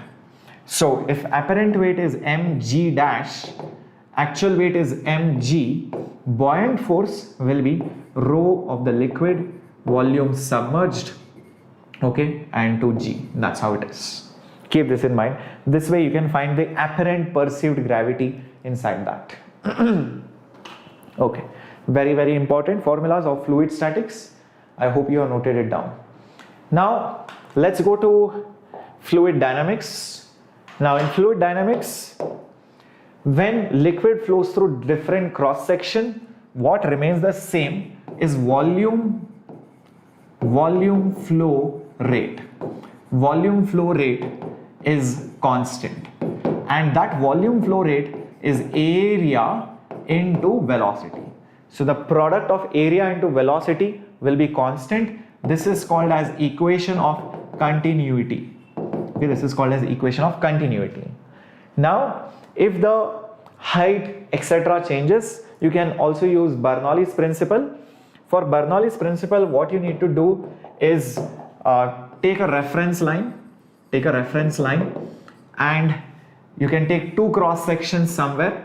See how high this cross section and this cross section is. See what is the pressure here, see what is the velocity here, see what is the velocity here, and then using Bernoulli's theorem, you will get pressure plus rho g h plus half rho v square is constant. This is also called as pressure energy. This is called as potential energy per unit volume, and this is called kinetic energy per unit volume. Keep this in mind. So the total energy per unit volume remains constant. That's what it is. Similarly, if you have a container and you drill a hole, okay, the liquid falls here. This is h and this is total height, okay. Then this velocity is root 2 gh and this range is root 4h minus h into h. Very, very important formula. Everybody should know this. Everybody should know this. And lastly, these kind of questions are also very important.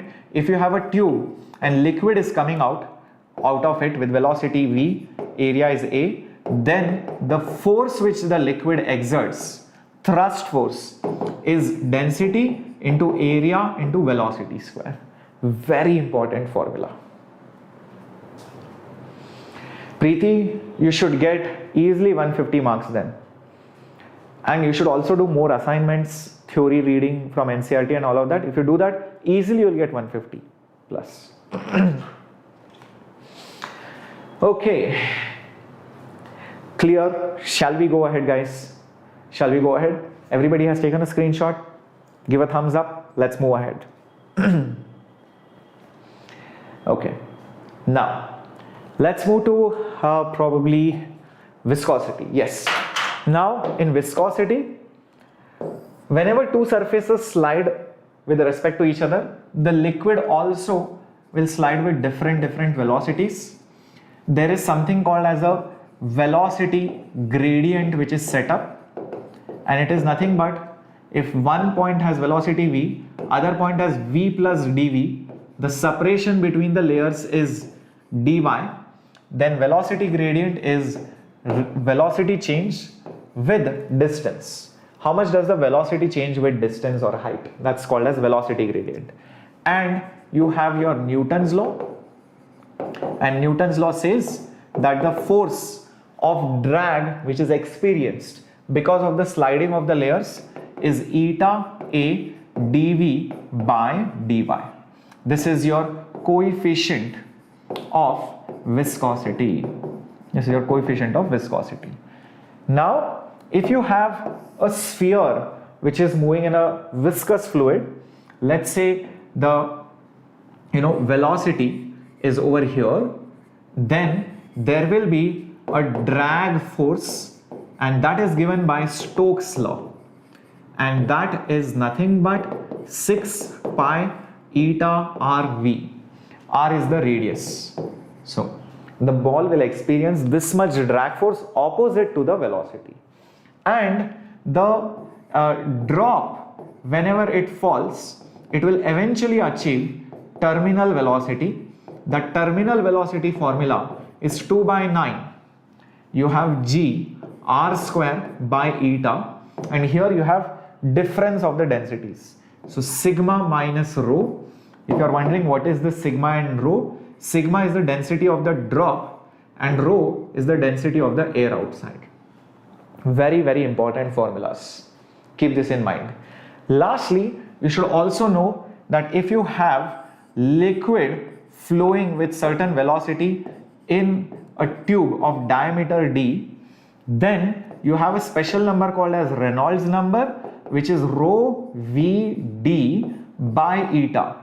This tells you whether the flow is streamline or turbulent. If this number is less than 1000, then it is streamline. It is streamline flow. Keep this in mind. And if it is more than 2000, then it is for sure turbulent. If it is anywhere in between, you cannot be sure what it is for sure. So there is no certainty on this. But if it is less than 1000, for sure it is streamlined. More than 2000, for sure the flow is turbulent. This is called as Reynolds number. All right. Okay, let's move ahead with the next question. Oh, sorry, next slide. Okay, we have come to waves. So last few things remaining, guys: waves and then modern physics. Are you guys ready? Are you guys ready? Yep, please let me know. Subarna says yes, you remember it. Okay. So doing my mock test, mind goes blank when I solve physics question. I don't get any idea to start it. Ramesh, concentrate on the easy ones, and when you're solving questions at home, do it with full concentration, dedication and full logic. And in the examination, don't think about other questions and other topics. Focus only on that question and nothing else. Okay, you will be able to do it. Choose the easy ones, start with easy questions, build confidence, and then you will be able to do the other average questions. Okay, चलो, लग रहा है यहाँ पर love story भी चालू हो गई है काफ़ी लोगों की, but it's okay. Yeah, everybody has their priorities. Okay, thank you guys, thank you Janvi, thank you Princey, thank you Anish, thank you Chandrakala, thank you Farhan, thank you Sanskari. Yes, you'll have to do few mock tests before the examination. Okay, yep, glad to know that Yashika. All right, चलो, तो यार Abdullah don't worry यार, किसने बोला अभी शादी करनी है इस उम्र में, बाल विवाह करना है क्या?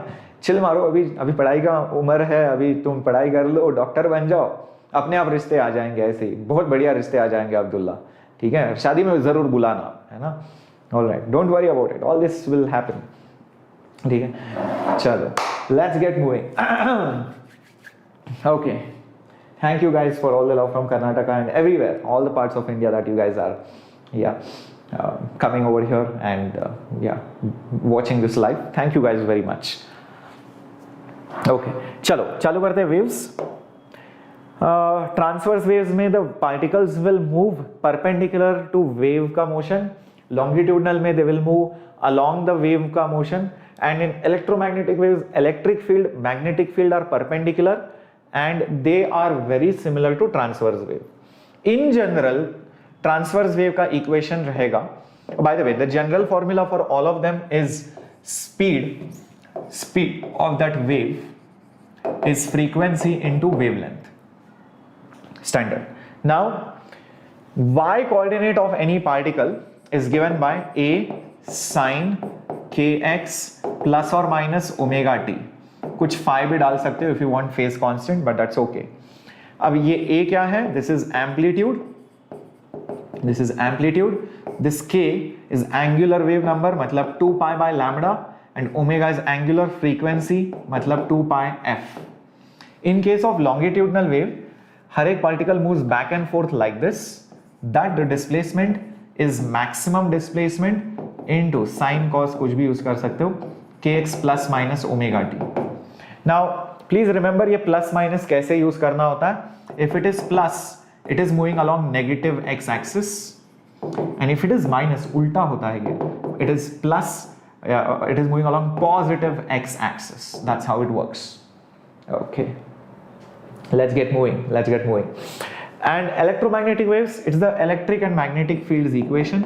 Electric field will be E naught sine, and you have kx plus minus omega t, and magnetic field, maximum field into sine cos, कुछ भी यूज कर सकते हो, but if you use sine here, use sine. If you use cos, plus minus omega t. Now, talking about wave speed. Wave speed in this case will be omega by k standard हर जगह पर, not just here guys, everywhere I can write it as omega by k. It's a standard thing.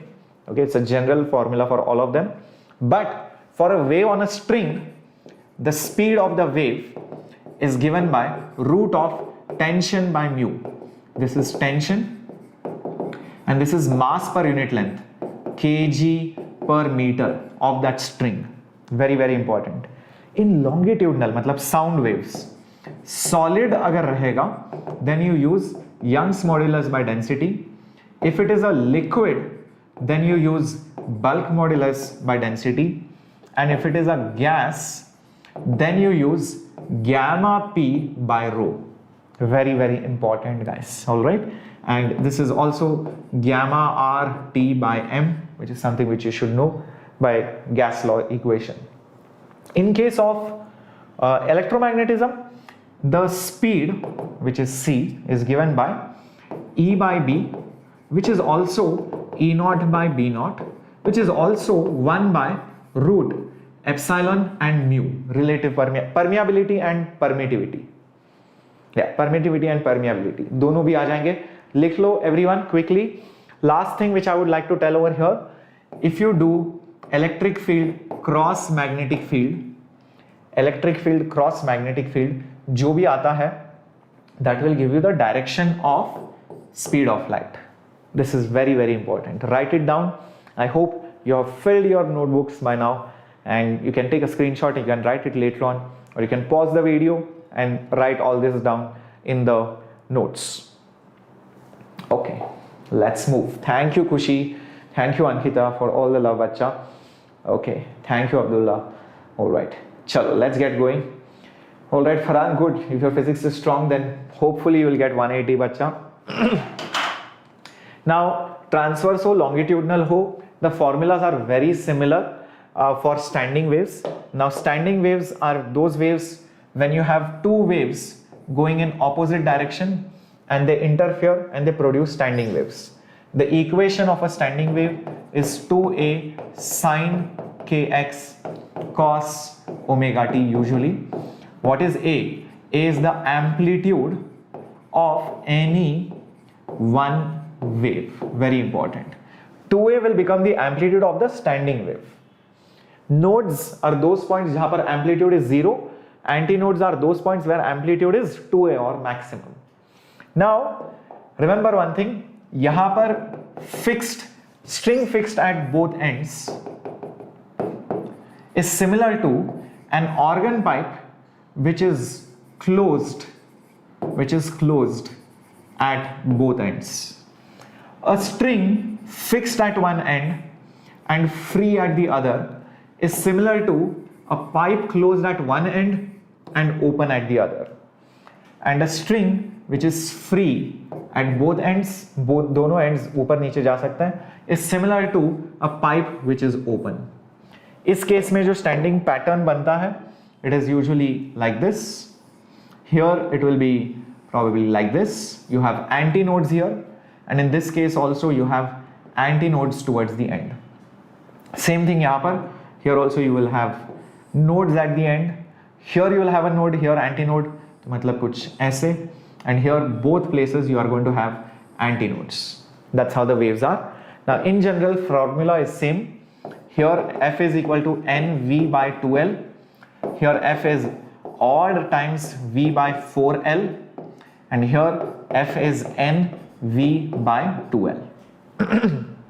Okay, standard things.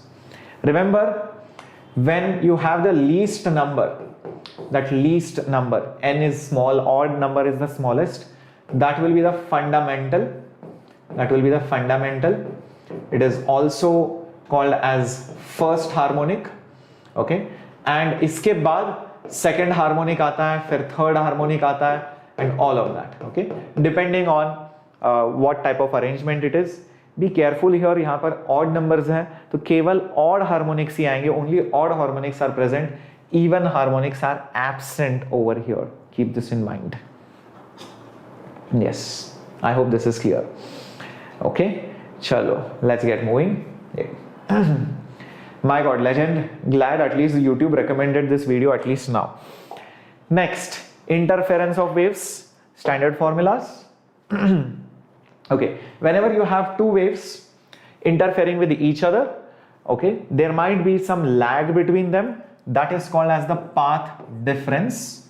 If you are able to find the path difference, which is L1 minus L2, let's say, you can immediately find phase difference, which is 2 pi by lambda into delta x. Standard. Okay, it is 2 pi by lambda into delta x. Now, once you know this, when they interfere, it can be constructive or destructive. And in general, even if it is not constructive or destructive, you can find the resultant amplitude. How? एक wave का amplitude A1, दूसरे wave का amplitude A2. Okay, this wave has amplitude, let's say A1, this is A2. You first find delta phi. The resultant will be by vector addition.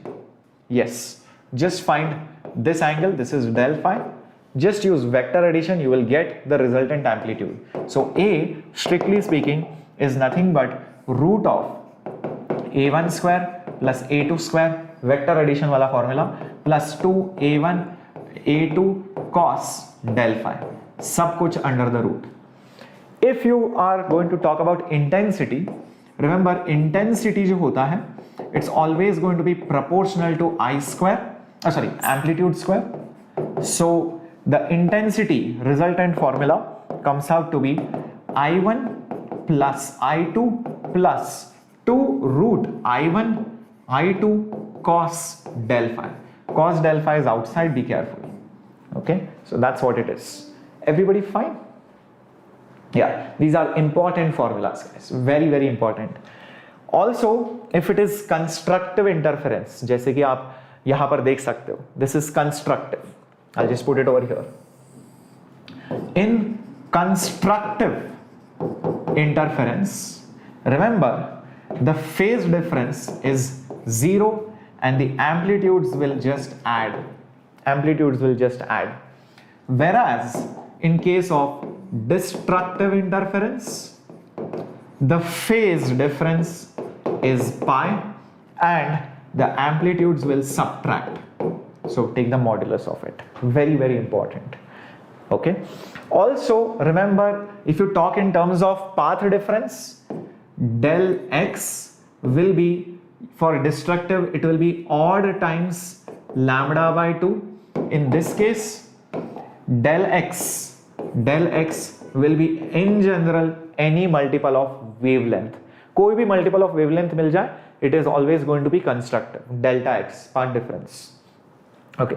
Lastly, if you have Young's double slit setup, distance between the slits is small d, the distance between screen and slits is very large, then जो path difference आता है, this is now for YDSC setup, then in general for any point delta x comes out to be d sin theta, and usually theta is small, तो आप generally इसको d tan theta भी लिखते हो if theta is small, and tan theta then comes out to be height by base, which is y divided by d. That's one formula which you should know. And also you should know the formula for fringe width. Fringe width. So fringe width will be lambda d by d. Now please understand, यहाँ पर जो delta x आया है, if you want constructive, then you equate this delta x to n lambda. If you want destructive, then you equate it to odd lambda by 2. That's how you can solve problems for bright and dark fringes on Young's double slit. Keep this in mind. Delta x is a general formula. किसी भी point पर how much is the difference between the two rays which are meeting over here? This is the difference. अब वो constructive है. If it is constructive, make it as n lambda. If it is destructive, make it as odd lambda by 2. That's how you are going to solve it. Fringe width is from bright to bright or dark to dark. That's what fringe width is. Okay, keep this in mind. Okay, so very important slide. Please write it down.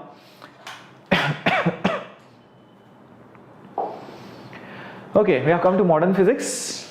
Okay, modern physics. Let's do this, guys. Modern physics.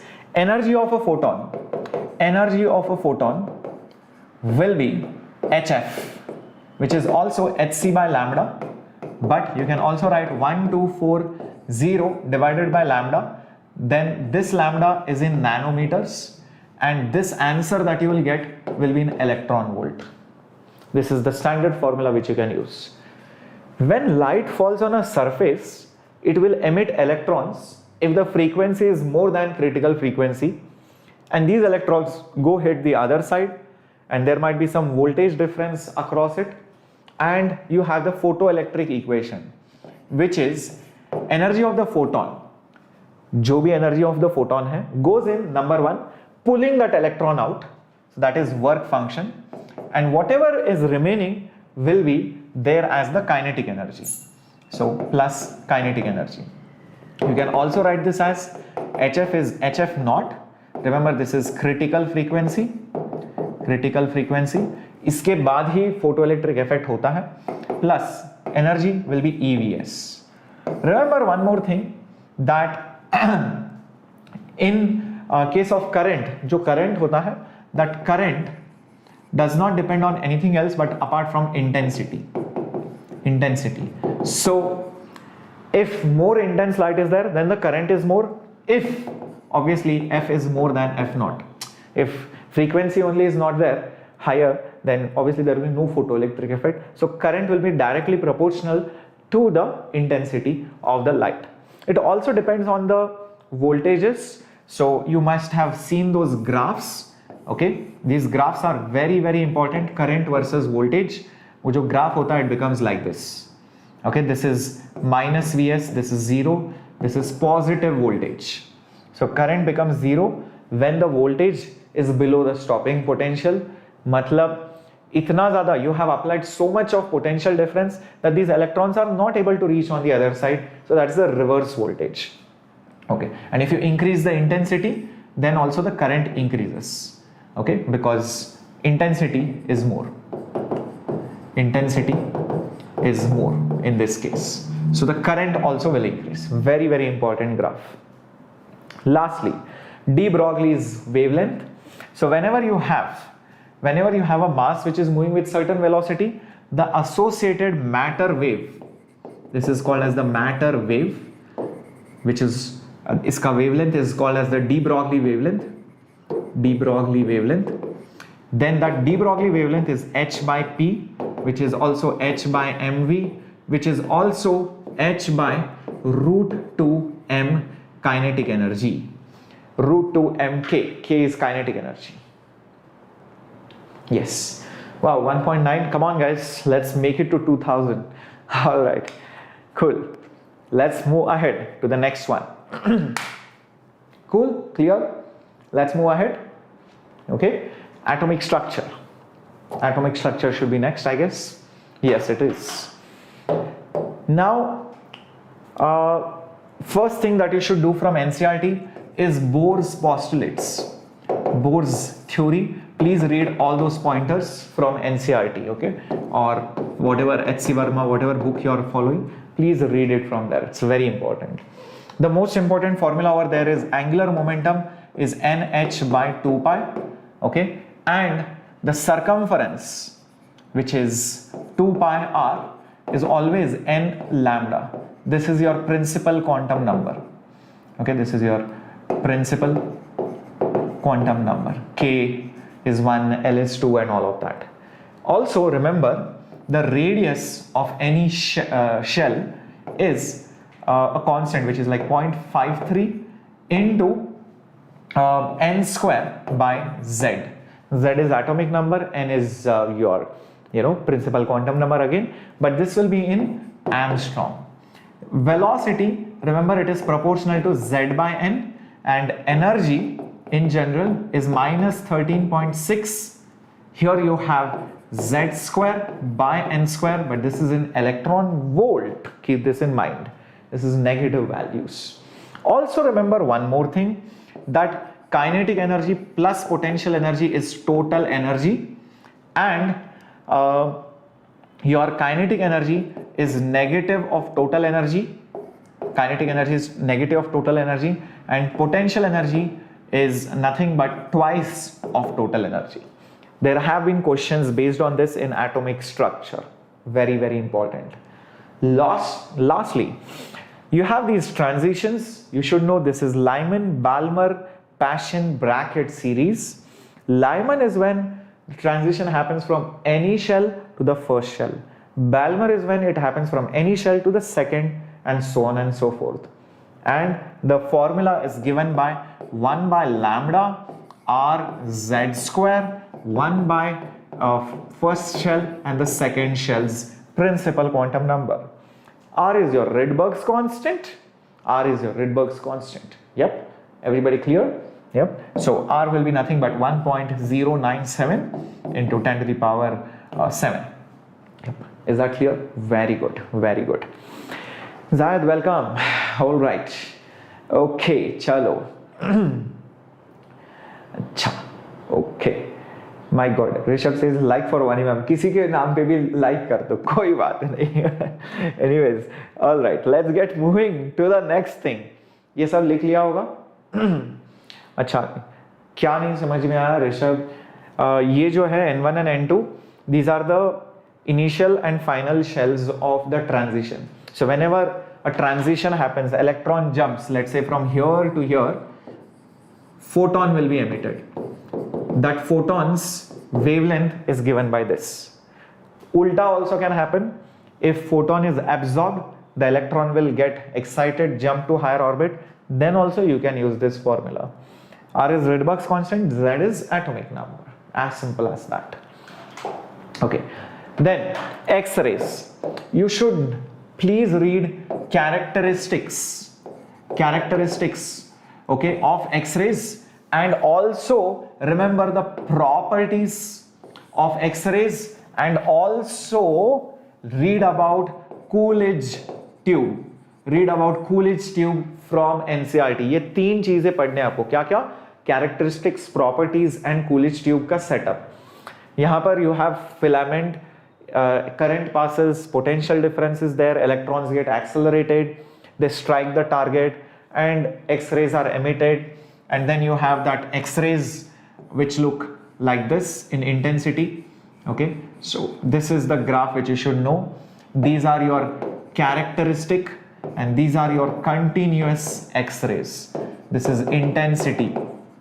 This is intensity versus wavelength. This is your lambda minimum, and you should know that formula for lambda minimum. Charge into voltage is hc by lambda minimum. Now remember one thing, continuous spectrum only depends on the voltage.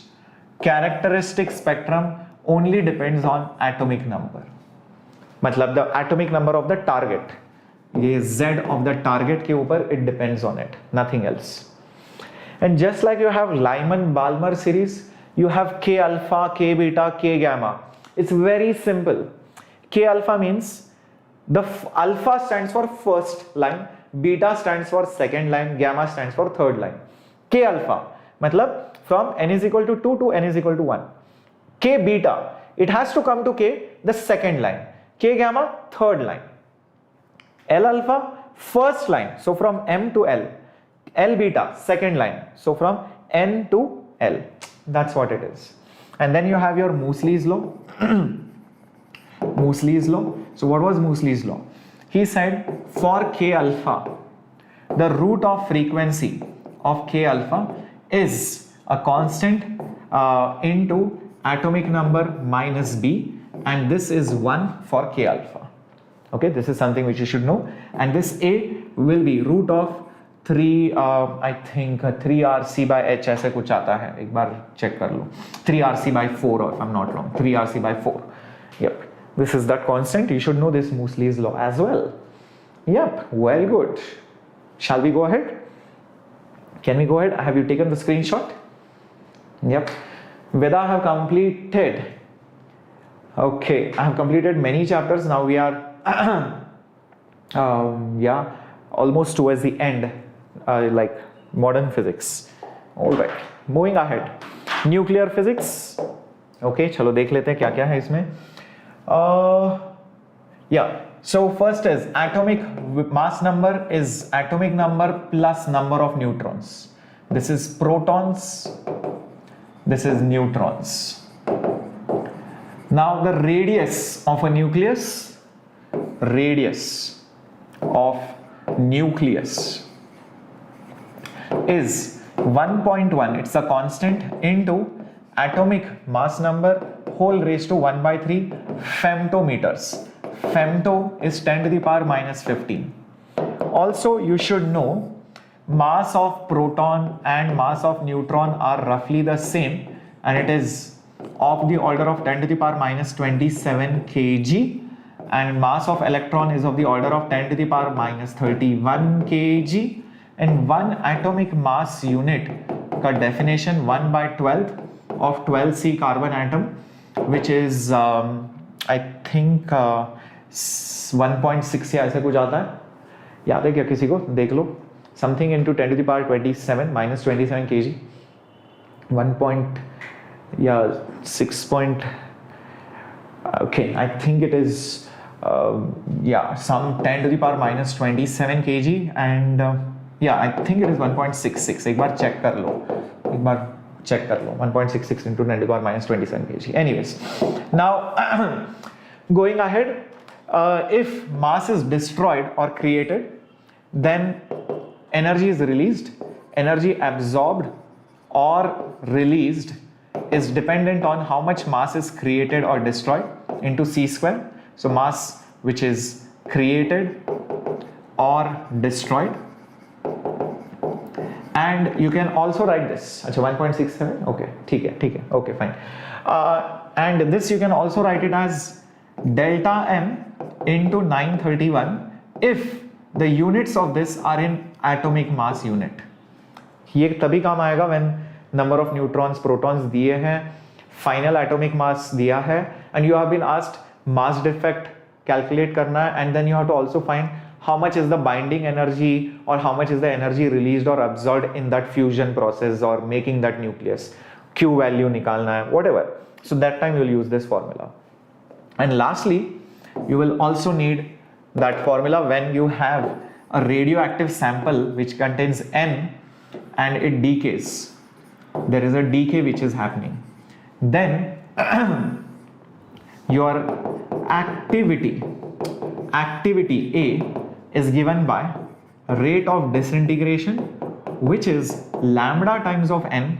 This is your decay constant, and that N after integration comes out to be N naught e to the power minus lambda t. The graph looks somewhat like this. Okay, it decays with time. Average life and half-life. Half-life is ln2 by lambda, which is 0.693 by lambda, and average life, be careful, it is just 1 by lambda. ये भी आपको पता होना चाहिए. You should know this. Very, very important. Okay. Anna Alvin, you are quite late, bacha. You'll have to watch the lecture from the start. Yes. Yes, sir. Okay. Okay. Let's move ahead. Okay. Let's move ahead. Let's remove this. I hope everybody is done till here. Okay. Can we move ahead? Okay. Last thing. Semiconductors mein what all formulas are there? There are only 2 or 3 important formulas. See, in N type, you have, electrons more than holes. In P type, you have holes more than electrons. Now, in intrinsic, you have holes is equal to number of electrons. Now, there is a formula for this. Number of holes concentration into number of electron concentration is number of holes or electrons, doesn't matter, in an intrinsic semiconductor ka square. This is something which you should know. This N stands for concentration. So it is basically number per meter cube. It's number of holes per unit volume. That's all it is. And lastly, you will also need one more formula, and that is conductivity in a semiconductor is because of both the things, conductivity of holes plus conductivity of electrons. Okay, and that is given by E, Ne, ये holes हैं, so holes का charge is also E, and you have number of holes concentration into mobility of holes plus E into number of electron concentration into mobility of electrons. This is something which you should know. What is mu? Mu is nothing but mobility. So mu is nothing but mobility. And what is mobility? Mobility is drift velocity divided by field. Okay, mu is drift velocity by speed. I hope you remember drift velocity. Anyways, I'll write it over here. Remember it like this. Current is N drift velocity into EA.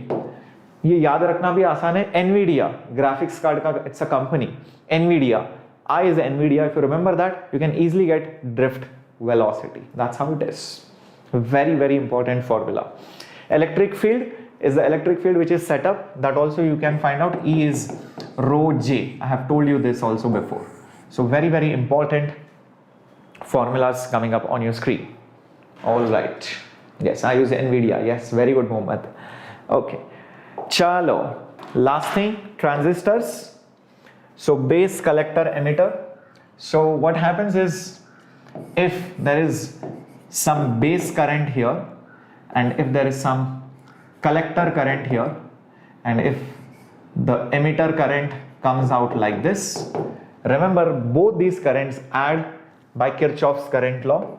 Using Kirchhoff's current law, you are going to get base current plus collector current is emitter current. Generally, this is very small, this is decent, this is very, very large. Okay, these both quantities are large. This is very large, you can say, because there will be addition of both of them. Now, you have those two parameters, alpha and beta. The way to remember that is, if there is beta, okay, there will be base current in that. On the top, you have collector. Always collector is on the top. So collector collects. He's a supreme position. He's going to sit on the top. He's the authoritative position. Collector will always sit on the top. Beta, base, and the remaining thing, base, collector done, so only emitter. So that's how you can remember this. Very, very easy to remember. Isn't it? Yep. Is it clear? Yep. That's how it is. Very good. Yep. Great. Chalo. Bahut hi badhiya. Now, yeah, I think that's it from my side. Most of the formulas would be covered. Maybe one or two things might be remaining, but I think you can do it on your own. These are the major chapters. And if you still want some mock tests, go check out the link for the crash course where you are going to get doubt solving even in the remaining days, syllabus coverage for any particular chapter if you need recorded classes, test series which are there, and classes. I'm not sure, you will not use it much, but please join the crash course even today for getting those part test series and full test series even in these last 10 11 days, whatever you have. Okay, so you can check out the link which is there in the description. The course price is not 10,000, it is 4,500. You get 55% off when you use my coupon code which is SHNEET. Yeah. Okay. अच्छा, Doppler effect वगैरह देख लो यार, हो जाएगा आराम से. It's not that difficult. So I'll tell you what Doppler effect में. Just remember this. Okay. Apparent frequency is original frequency upon speed of sound, plus minus. Okay. Detector and source, right? Which alphabet comes first? D or S? D, right? So that's it. D on the top, source below. That's how you remember it. As simple as that. So that's the way to remember Doppler effect. And remember to choose the signs, use the convention. If they are coming close, try to increase the frequency. If they are going far, try to decrease the frequency. ये याद रख के signs डालो, it will become very, very easy. Okay, chalo. That's it from my side. Okay, and yeah, thank you guys for being here, and thank you guys for wishing me happy Teachers Day. And police का कोई formula नहीं है बच्चा, you have to solve it using free body diagram. Okay, Newton's laws में कोई formula नहीं है, FSM है बस. उसके बाद you just have to apply apply your logic, and it will change from system to system. So that's why there is no formula as such. All right, thank you. Please do not forget to hit the like button and the subscribe button, and you can find me on Enthuse channel. I usually teach there. That's my channel. Here I'm coming as a guest. I'll come here again maybe 1 or 2 times for conducting some mock test or something like that, or problem solving. Okay, so if you want me back, you need to comment after the video ends. How much did you love this session? पूरा जोश दिखा दो, पूरा energy दिखा दो. Come on, I was standing here for almost like 3.5 hours or almost 4 hours now. Okay, so put up your comments. I'll be reading all those comments. I might not be able to reply to every one of them, but trust me, I read each and every comment that you post. So thank you guys for tuning in. This was Shreyas here, and I was going live from Bangalore. Hasta la vista. Take care.